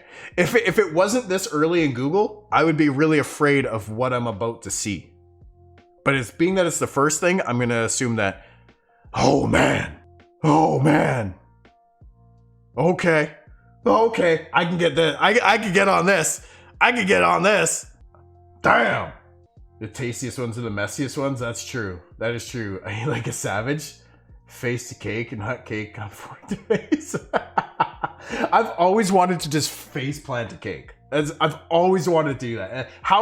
That would be so much fun. That would actually be so much fun. I would love to do that. It looks like a Big Mac burger. Ugh. I've never had a Big Mac. To this day, I've never had a Big Mac. I've had McDonald's, of course, but I've never had a Big Mac. Gotta eat something like that with your arms tied behind your back. Country fair style. I'm down. I'm game. That sounds like a fun stream. Now I want a Big Mac and cake. Yeah, we're kind of foodies. We're kind of foodies here. Big Mac 6x6 is life. Oh my goodness, I've never seen In-N-Out burgers. Me either. After stream, please go get the foods. Yes, that's a great idea, Dread. That's a great idea. I will eat. If we hit a goal, I will eat a cake with my face. No hands. I guess even with hands, I'm still gonna eat it with my face. I really want fucking cake now. I want cake and I want this burger. This looks like all the deliciousness from the Naughty Fork, huh? Actually, my parents got me a hamburger recipe book years ago. I need to find that book. And I remember it had like a ridiculous amount of different burger recipes in it. And granted, a lot of them were just slight variations of others. But the last burger, I shit you not, was some like 17 layer fucking giant thing that no human could fit in their fucking mouth.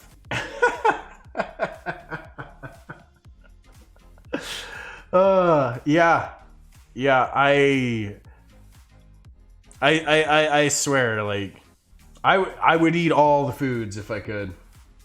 Everyone just go get food, and I'm sitting here getting angry. I'm sorry, babe. I'm sorry. Fine, we'll get back. We'll get back to Ashes. Wait, did I lose my? Okay, no, there we are. We'll get back to Ashes here. Well, I can't feed her right now. I'm on stream.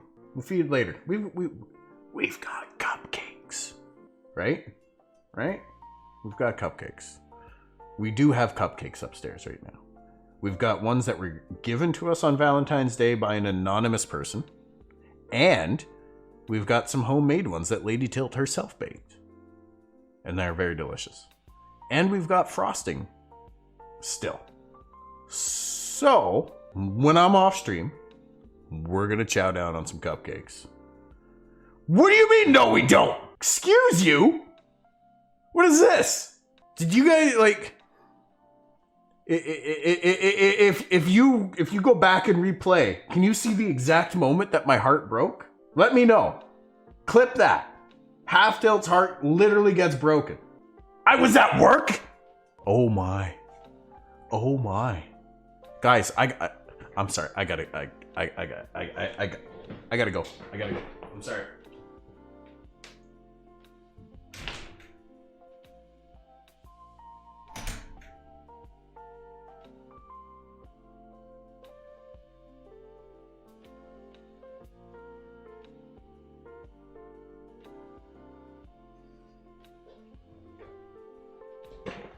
All right. I'm back. But that's not cool. I didn't use the washroom. I mean, I do kind of have to use the washroom because I've been drinking a lot of water. But oh man. All right. Well, if you ate all the cupcakes already, then I think you should go get me food because I've been looking forward to that because we agreed to share that. Just saying. Yet I know it doesn't work that way. I get it. Okay. All right. Did it for my yeah. I feel like diabetes is that's my future, ladies and gentlemen. That's my future. Try to justify it. Thanks, Rizzy. Thanks. Husband's life. Good. Maybe he and I can relate. We'll be best friends. Talk about how our significant others don't leave us cupcakes. It's alright. It's alright. When I went grocery shopping the other day, I got myself a Twix bar. And I ate it on the way home. So there. We're not even close to even, so don't even think about it. I'm just going to throw that out there. The Mage! So let's talk about the Mage for a few minutes here. Was it a right or left Twix factory Twix? Honestly, it felt pretty right to me. It felt pretty right, you know. It felt right. Every bite felt right. Every savory, delicious, caramelly, chocolatey goodness felt right. I know you didn't eat them all, but you definitely ate some. What was it the other day? How many did you have? And how many did I have? I think I had maybe 20% of how many you had, to not put specific numbers on things. At that moment, now I will eat them all. I'm not even going to challenge her to eat them all before I get up there because she will. She can and she will. Because I can and I would. So, actually I wouldn't. I wouldn't because that's rude. You going to sit there and tell me that all the times you've gone grocery shopping you've never got something and mount it down? I could see your lies. I know you've eaten them. I know you've had your treats. And you deserve them. So it's fair. I deserve that one. Yeah, exactly. Always. But I'm the bad guy. You're forcing the poor cashier to ring up a rapper. Always get some for both of us. Yeah, you do. Donut345. Thank you for the follow. I appreciate that. I've seen the rappers. I know there's times that you have gotten yourself something, but I'm not upset about it. I know you've gone out for food when I'm at work. I'm not upset about it. It's fair. You deserve it, right? Can I have a little treat? So the Mage. The Mage. This is a fun class. This is a fun class. I can't wait to play Ashes. You've come to the right place, Donut. Because everybody here in this channel right now resonates that statement. I promise you that. We are all super excited for Ashes of Creation. Can't wait for it. I love the black hole. The black hole is going to be so amazing for this. So amazing. Need Ashes yesterday, right? Hope it does good. I feel like it will. I feel like it will do good. Perfect timing, DJ Flame. We getting all hopped up on cakes. Dread Attack gifting the tier 1 sub to Donut345. Dread, thank you so much for getting that gifted sub. Donut, welcome to the Tilted Paradise, my friend. Thank you, Dread Attack, for gifting. Try again. Thank Dread Attack for gifting that sub. Refresh that browser, wrap up those emotes, my friend. Welcome. We're talking about mages right now. This is awesome. Like, okay. And cake. And cake. It's always about the cake. Let's be honest. It's always about the cake. When don't we want to eat cake? Mage makes things go boom. Mage could bake a cake with its fireball. Look at that. We always link the cake. It's always about the cake. There we are. Let's go check out the Mage for a moment and see what we're working with. I feel like the Mage, it brings a lot of damage. All right, Nava. Good night, sir. Go rest up. And I hope tomorrow your body's getting a little bit more used to being back at work, my friend. Thank you for hanging out. I appreciate you as always. Thank you for the gifted subs. Take care, my friend. So we've got Fireball. It's a pretty normal fireball, I feel. But if you skill it up, and again, we only have these skill up informations on some things, but it adds a damage over time and an AoE. It does look like a dunk, doesn't it? It almost looks like, yeah, a spike. I was gonna say a spike, exactly. I love the animation. And I know a lot of people complained about the Mage animations specifically, saying they're too flashy and flamboyant and whatnot. But here's the thing. If your cast is gonna take 2 seconds, let's say, to cast the fireball, what your character does in that 2 seconds, I don't know that it's super important. And now, with an animation such as jumping up in the air like that, you're kind of committed to that cast when you create it. You're probably not going to be able to just hit the left button and move to the left right away and cancel the cast. So that I can see that being a point of complaint. But if they're doing something where they're staying on the ground and you have the ability to cancel your cast and move, relocate, cast something else depending how the situation is evolving, because combat is going to be fairly high paced in a lot of scenarios. I think it's fine. If you're locked to a cast timer, the animation that happens during that time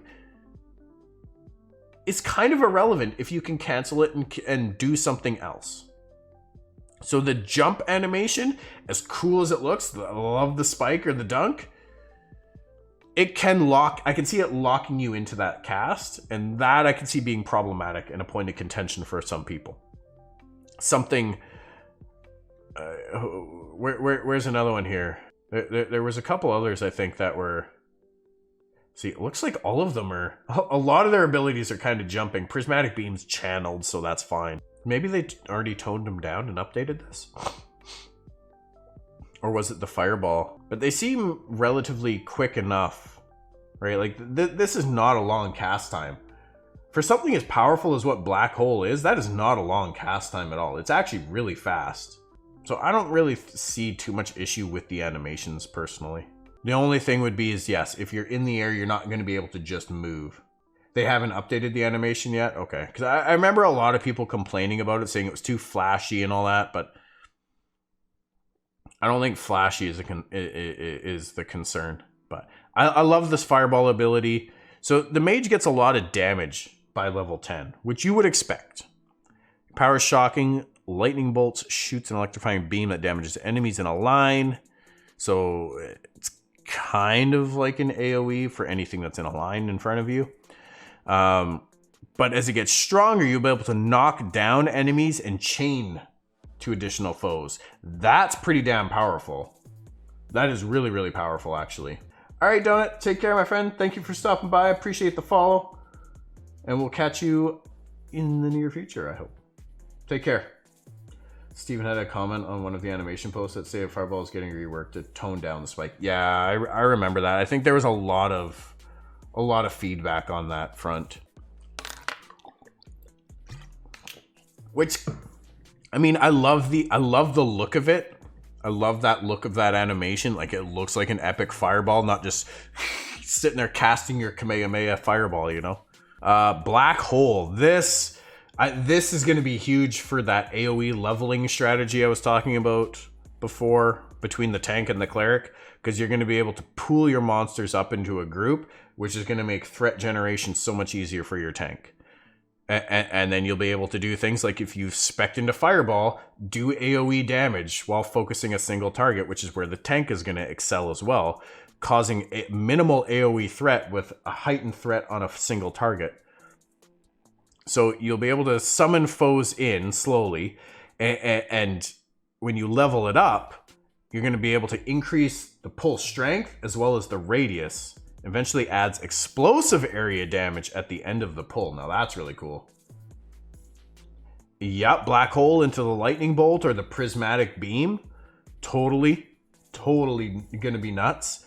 Drain Essence saps your target of energy, converting their health into mana for yourself. Which, I mean, you can do damage to an enemy and recover it as mana so you can continue to cast and do damage. That's going to be huge, especially in larger like dungeons and raids.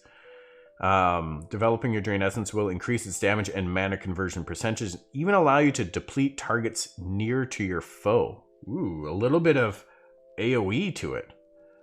I'm sensing a lot of high single target combined with minimal AoE damage from all three of these classes. It will be fun to see mages get really good at placing it and pull people off of ships, walls, and the like, right? Like, that'll be really, really cool. I'll be really curious to see what control you have over the placement of it. Will it be tied to a ground or surface template, or will you be able to put it kind of anywhere you so choose? I feel like it's going to have to be tied to a surface of some kind, just for targeting and distance calculation. Because if you're just pointing out in the air, like how do you judge the distance and how far out you're looking to cast it? So I feel like have to be tied to a surface for that reason. But yeah, absolutely, that'd be super cool. I've seen highlight videos of rogues in WoW sitting in Thunderbluff right at the edge of bridges, and as people are going to ride across the bridges on their mounts, they throw a distract out. And it makes the person run right off the fucking bridge. Like, how pissed would you be? It's instant. Well, not instant death. It's instant once you hit the ground, but it's a good fall. You're high up. And you're doing it to your own faction, which is even better. And you're stealth, so they can't see you. They don't know who you are. I haven't done it myself, but I've seen it in other videos. And man, I couldn't stop laughing. I would lose my fucking mind if somebody did that. And you'd never find the person. You'd never know who it was. Man, it's so funny though. It's so funny. So Blink, I love Blink. Blink is like, and the animation style of it too is super cool. I love the flamboyance of it. So I'm excited for that. And like they said, like augmenting a mobility type thing will add like that Blink teleport type effect. So if you're the tank and you have that charge ability where you kind of charge at them, if you augment it with Blink, you might actually warp to the target instead. Now, what benefit that provides beyond just a cosmetic change of the skill animation, I don't know. Any fun out of those games these days? That's why we're here. I know you're only in Classic to pass the time. Yeah, I am. I mean, I'm enjoying going through that old content that I didn't play in my first round with WoW, but if Ashes was here, it would be no contest. Like, honestly, it would be no contest. I'm playing it because it's familiar from a long time ago. It's a little nostalgic. I tried to learn other MMOs and play them, but it didn't gel. My brain is too focused on absorbing and understanding and learning everything Ashes to try to pick up too much new stuff right now. Lava Storm. The battlefield burns bright, creates a swath of molten flame at your target location, dealing additional damage in the center of the ability and radiating out. Strengthening it increases its overall damage and duration. So that's, again, just feeding into this AoE. You know, you pull Black Hole, your tank generates threat, you throw a Lava Storm down. And while that's ticking away, maybe you'll launch a Meteor Storm, you know, like, or a Prismatic Beam, or a Lightning Bolt. Drain Essence. It's the AoE viability is really, really strong. Meteor Storm, so summons a bunch of comets from the sky, dropping several fireballs at your target location to deal large area damage upon impact. Mastering your Meteor Storm increases its damage and the number of impacts, also stunning your enemies as they hit. Okay, a little bit of crowd control. So between the Meteor Storm ranked up, the Black Hole, and the Lightning Bolt ranked up, there is a little bit of CC, but it is RNG based. Prismatic Beam shoots forth an enormous array of energy that can be aimed around you. This ability does large damage to your foes and slows their movement while being hit, even more so after being developed further. So this doesn't seem to put a slow on them after you, like, the slow is only there while they're being hit by it. So essentially, if you're being charged by a couple enemies, you can throw a Prismatic Beam, slow the charge down, and do a ton of damage to them while you're channeling it, which is very reasonable. So that is one thing the Mage is absolutely missing right now, is proper CC and rooting. And as a typically squishier or more of a glass cannon type class, I know they'll be able to wear plate. But I imagine that they're still going to be somewhat squishy compared to other classes that can also wear plate. Or you'll sacrifice a lot of damage to build up your tankiness. I feel like there's a lot of rooting and slowing CC type abilities that the Mage is currently missing, especially from a solo experience for leveling and from a PvP standpoint. So I would expect to see some roots and some slows, possibly other forms of crowd control come into the fray over the next, 10 to 20 levels of the mage to really help to round out the class a little bit more. Right now, it feels very, very much like an extremely high damage dealer, which is what it is supposed to be. But I feel like it needs to be a little bit more well-rounded in that front. That's my personal opinion. That's not to say it's right. That's how I feel about the mage. But again, you can, especially at higher levels, craft armor a little bit more suited to survival than damage, and maybe reduce the need to have all that CC because you can take a couple hits now. But even still, if you get a rogue or a fighter right up in your face and you're sitting there trying to cast stuff, that could be very problematic for you as a mage, especially if you don't have much ways of creating gaps other than blink. Having said that, I'm really curious, what do you guys think about spell pushback and interruption? Silences. If you're trying to cast an ability, not a channeled ability, but trying to cast an ability like Fireball, let's say, and you getting hit, should you suffer cast bar pushback? Should there be a chance to interrupt your cast? I think it's very good to have that pushback, if not completely, have a chance to interrupt the cast entirely. Like if you get a critical hit against you when you're trying to cast something, I think that would be reasonable that you would be, that your cast would be canceled and you would have to start again. You're not silenced, you're not locked out of that school of magic or anything like that. But I think it would be neat that you would be completely interrupted. It would add an interesting dynamic to that. It would really create the necessity for more crowd control and gap creating abilities.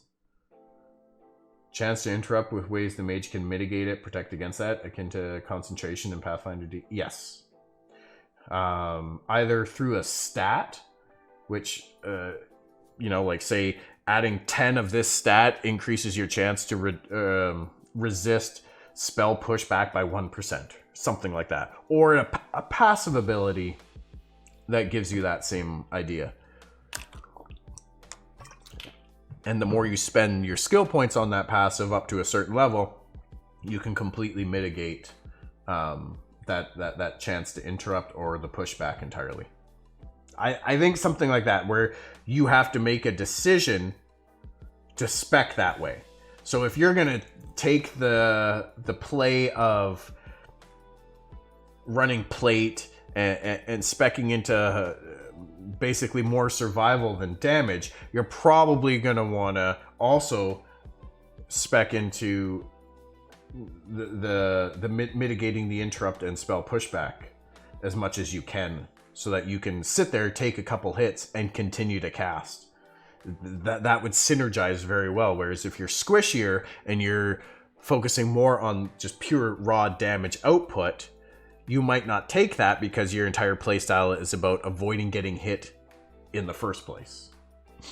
And if you are getting beaten on and you cannot create a gap anymore, you've probably lost the fight regardless. And finally, Gift of the Magi. This one was actually not shown in the video, but it is on the Mage blog on the Ashes website. So it is part of the level 1 to 10 skill set. And basically it allows you to transfer some of your mana to your targeted ally. And specializing it will increase the amount of mana transferred as well as its efficiency. So increasing its efficiency makes me think there's loss. You could see something like up to a 50% loss of mana during the transfer. And by skilling up into it, you can reduce that loss. It doesn't get highlighted a lot because there isn't any actual information, but Stephen has mentioned that there will be skills that aren't directly related to combat. I imagine we'll see a large kit of stuff like this, which is currently not outlined. Yeah, they've talked a bit about it, I think, on the Rogue and Ranger. where the rogue will have the ability to detect hidden things within dungeons, like a hidden door. And those doors will randomly be located within the dungeon. Like it'll change throughout time, so it's not always in the same place every time you go in that dungeon. Not sure what kind of reset schedule that is on, or once it's discovered, it moves, and or it's on cooldown for it like a couple hours, and then it respawns somewhere else. Where there could be hidden treasure chests, and I think the ranger, they talked about finding traps and environmental hazards, things like that because just like in D&D or Pathfinder, if you're walking through a dungeon, if you don't do perception checks or whatever it is, sorry, my D&D familiarity is still a little low, you have a chance of stumbling into a trap that does damage or inflicts status ailments on your party or yourself. And the ranger, I think, has an out of combat ability to be able to detect those type of environmental hazards.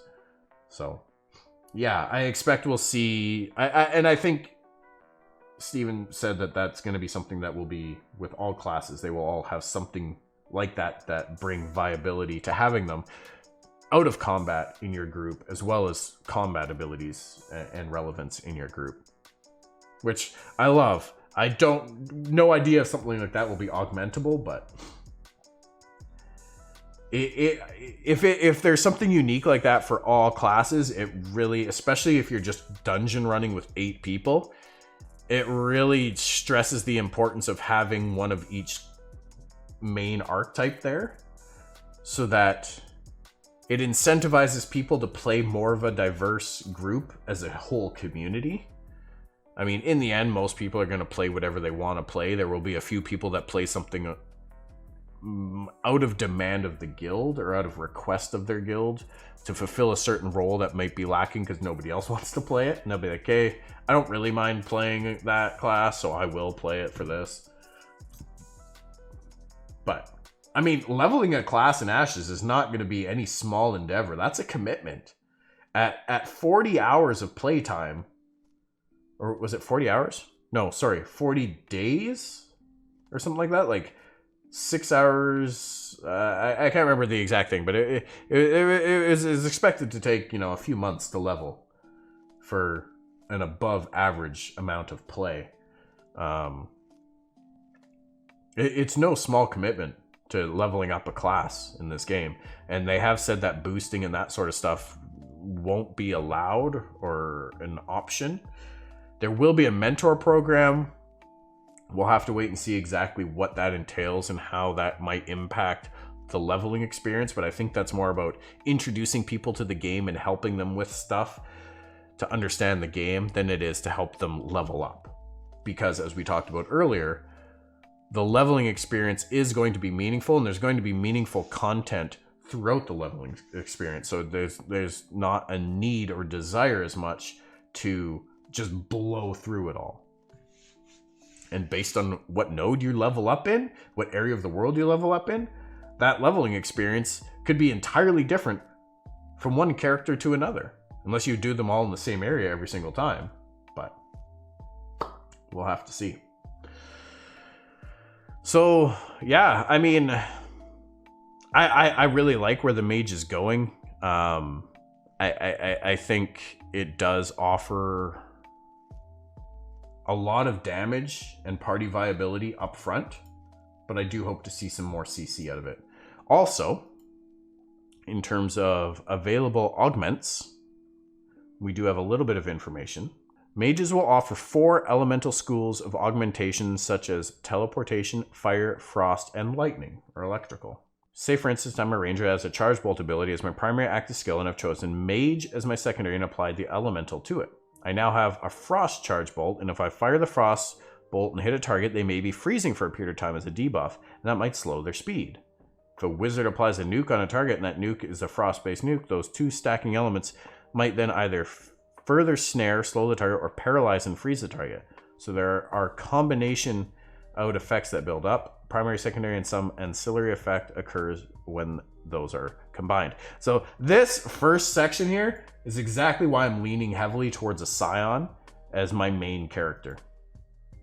Because I do want to have a character that I can play in like 2s or 3s arena, and I feel like that, or even 1v1 arenas, and I feel like the ranger with a frost augments on his ranged abilities for just that extra RNG chance to slow or even freeze my target is just going to be so incredibly powerful. I mean, obviously, if it doesn't proc or if you get to a point of diminishing returns on it, it loses that effectiveness entirely, but that sounds really, really powerful. You know, maybe if you put fire on it, it has a chance to stun and a chance and puts a burn on the target. So yes, exactly. I just want to be really, really hard to play against. So there's going to be 4 schools of augmentation for each archetype. One of the schools for the mage is the teleport school. You can take that teleport augment, apply it to your charge skill. Now, instead of charging X distance over time, you're going to immediately teleport to the target, dealing X damage and a condition modifier. If you're to apply the elemental school to your class ability, you would then instead charge X distance. Upon reaching target, you would set the target ablaze if it's fire. You would electrocute them and deal damage over time. So, pretty basic. I do wonder if they mean for each archetype, like for Cleric, are you going to have 4 schools of augmentation?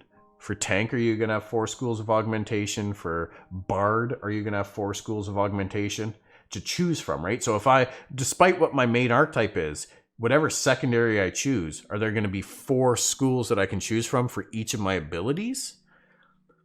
And from my understanding, you're not going to be able to apply secondary augments to every single ability you have. There will be a finite number based on I'm going to say salary cap, because that's the first thing that comes to mind, but there's going to be a cap, right, where you have 10 points to spend, and certain secondary augments might cost 1 point, some might cost 2, some might cost 3, depending on the impact of that ability.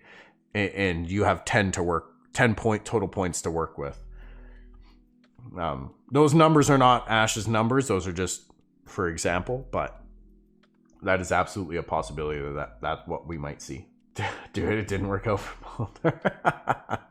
We'll have to see. But anyways, you guys,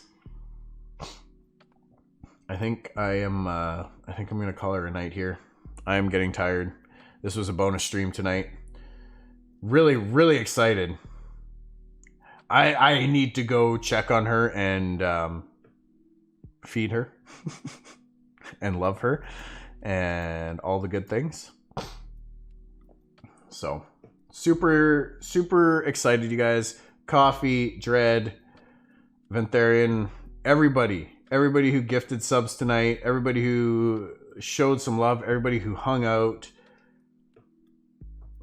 From the bottom of my heart, thank you guys all so much. I really, really do appreciate it. Really excited. I'm gonna go see Daddy Steve. All right, we can go raid. We can go raid Daddy Steve here. I was just looking at who's online. I figured it was him or Bard. So yeah, I really appreciate it, you guys. Thank you so much for hanging out. I'll be back tomorrow night, and we will be streaming some WoW Classic again. I think we're running Molten Core is the plan.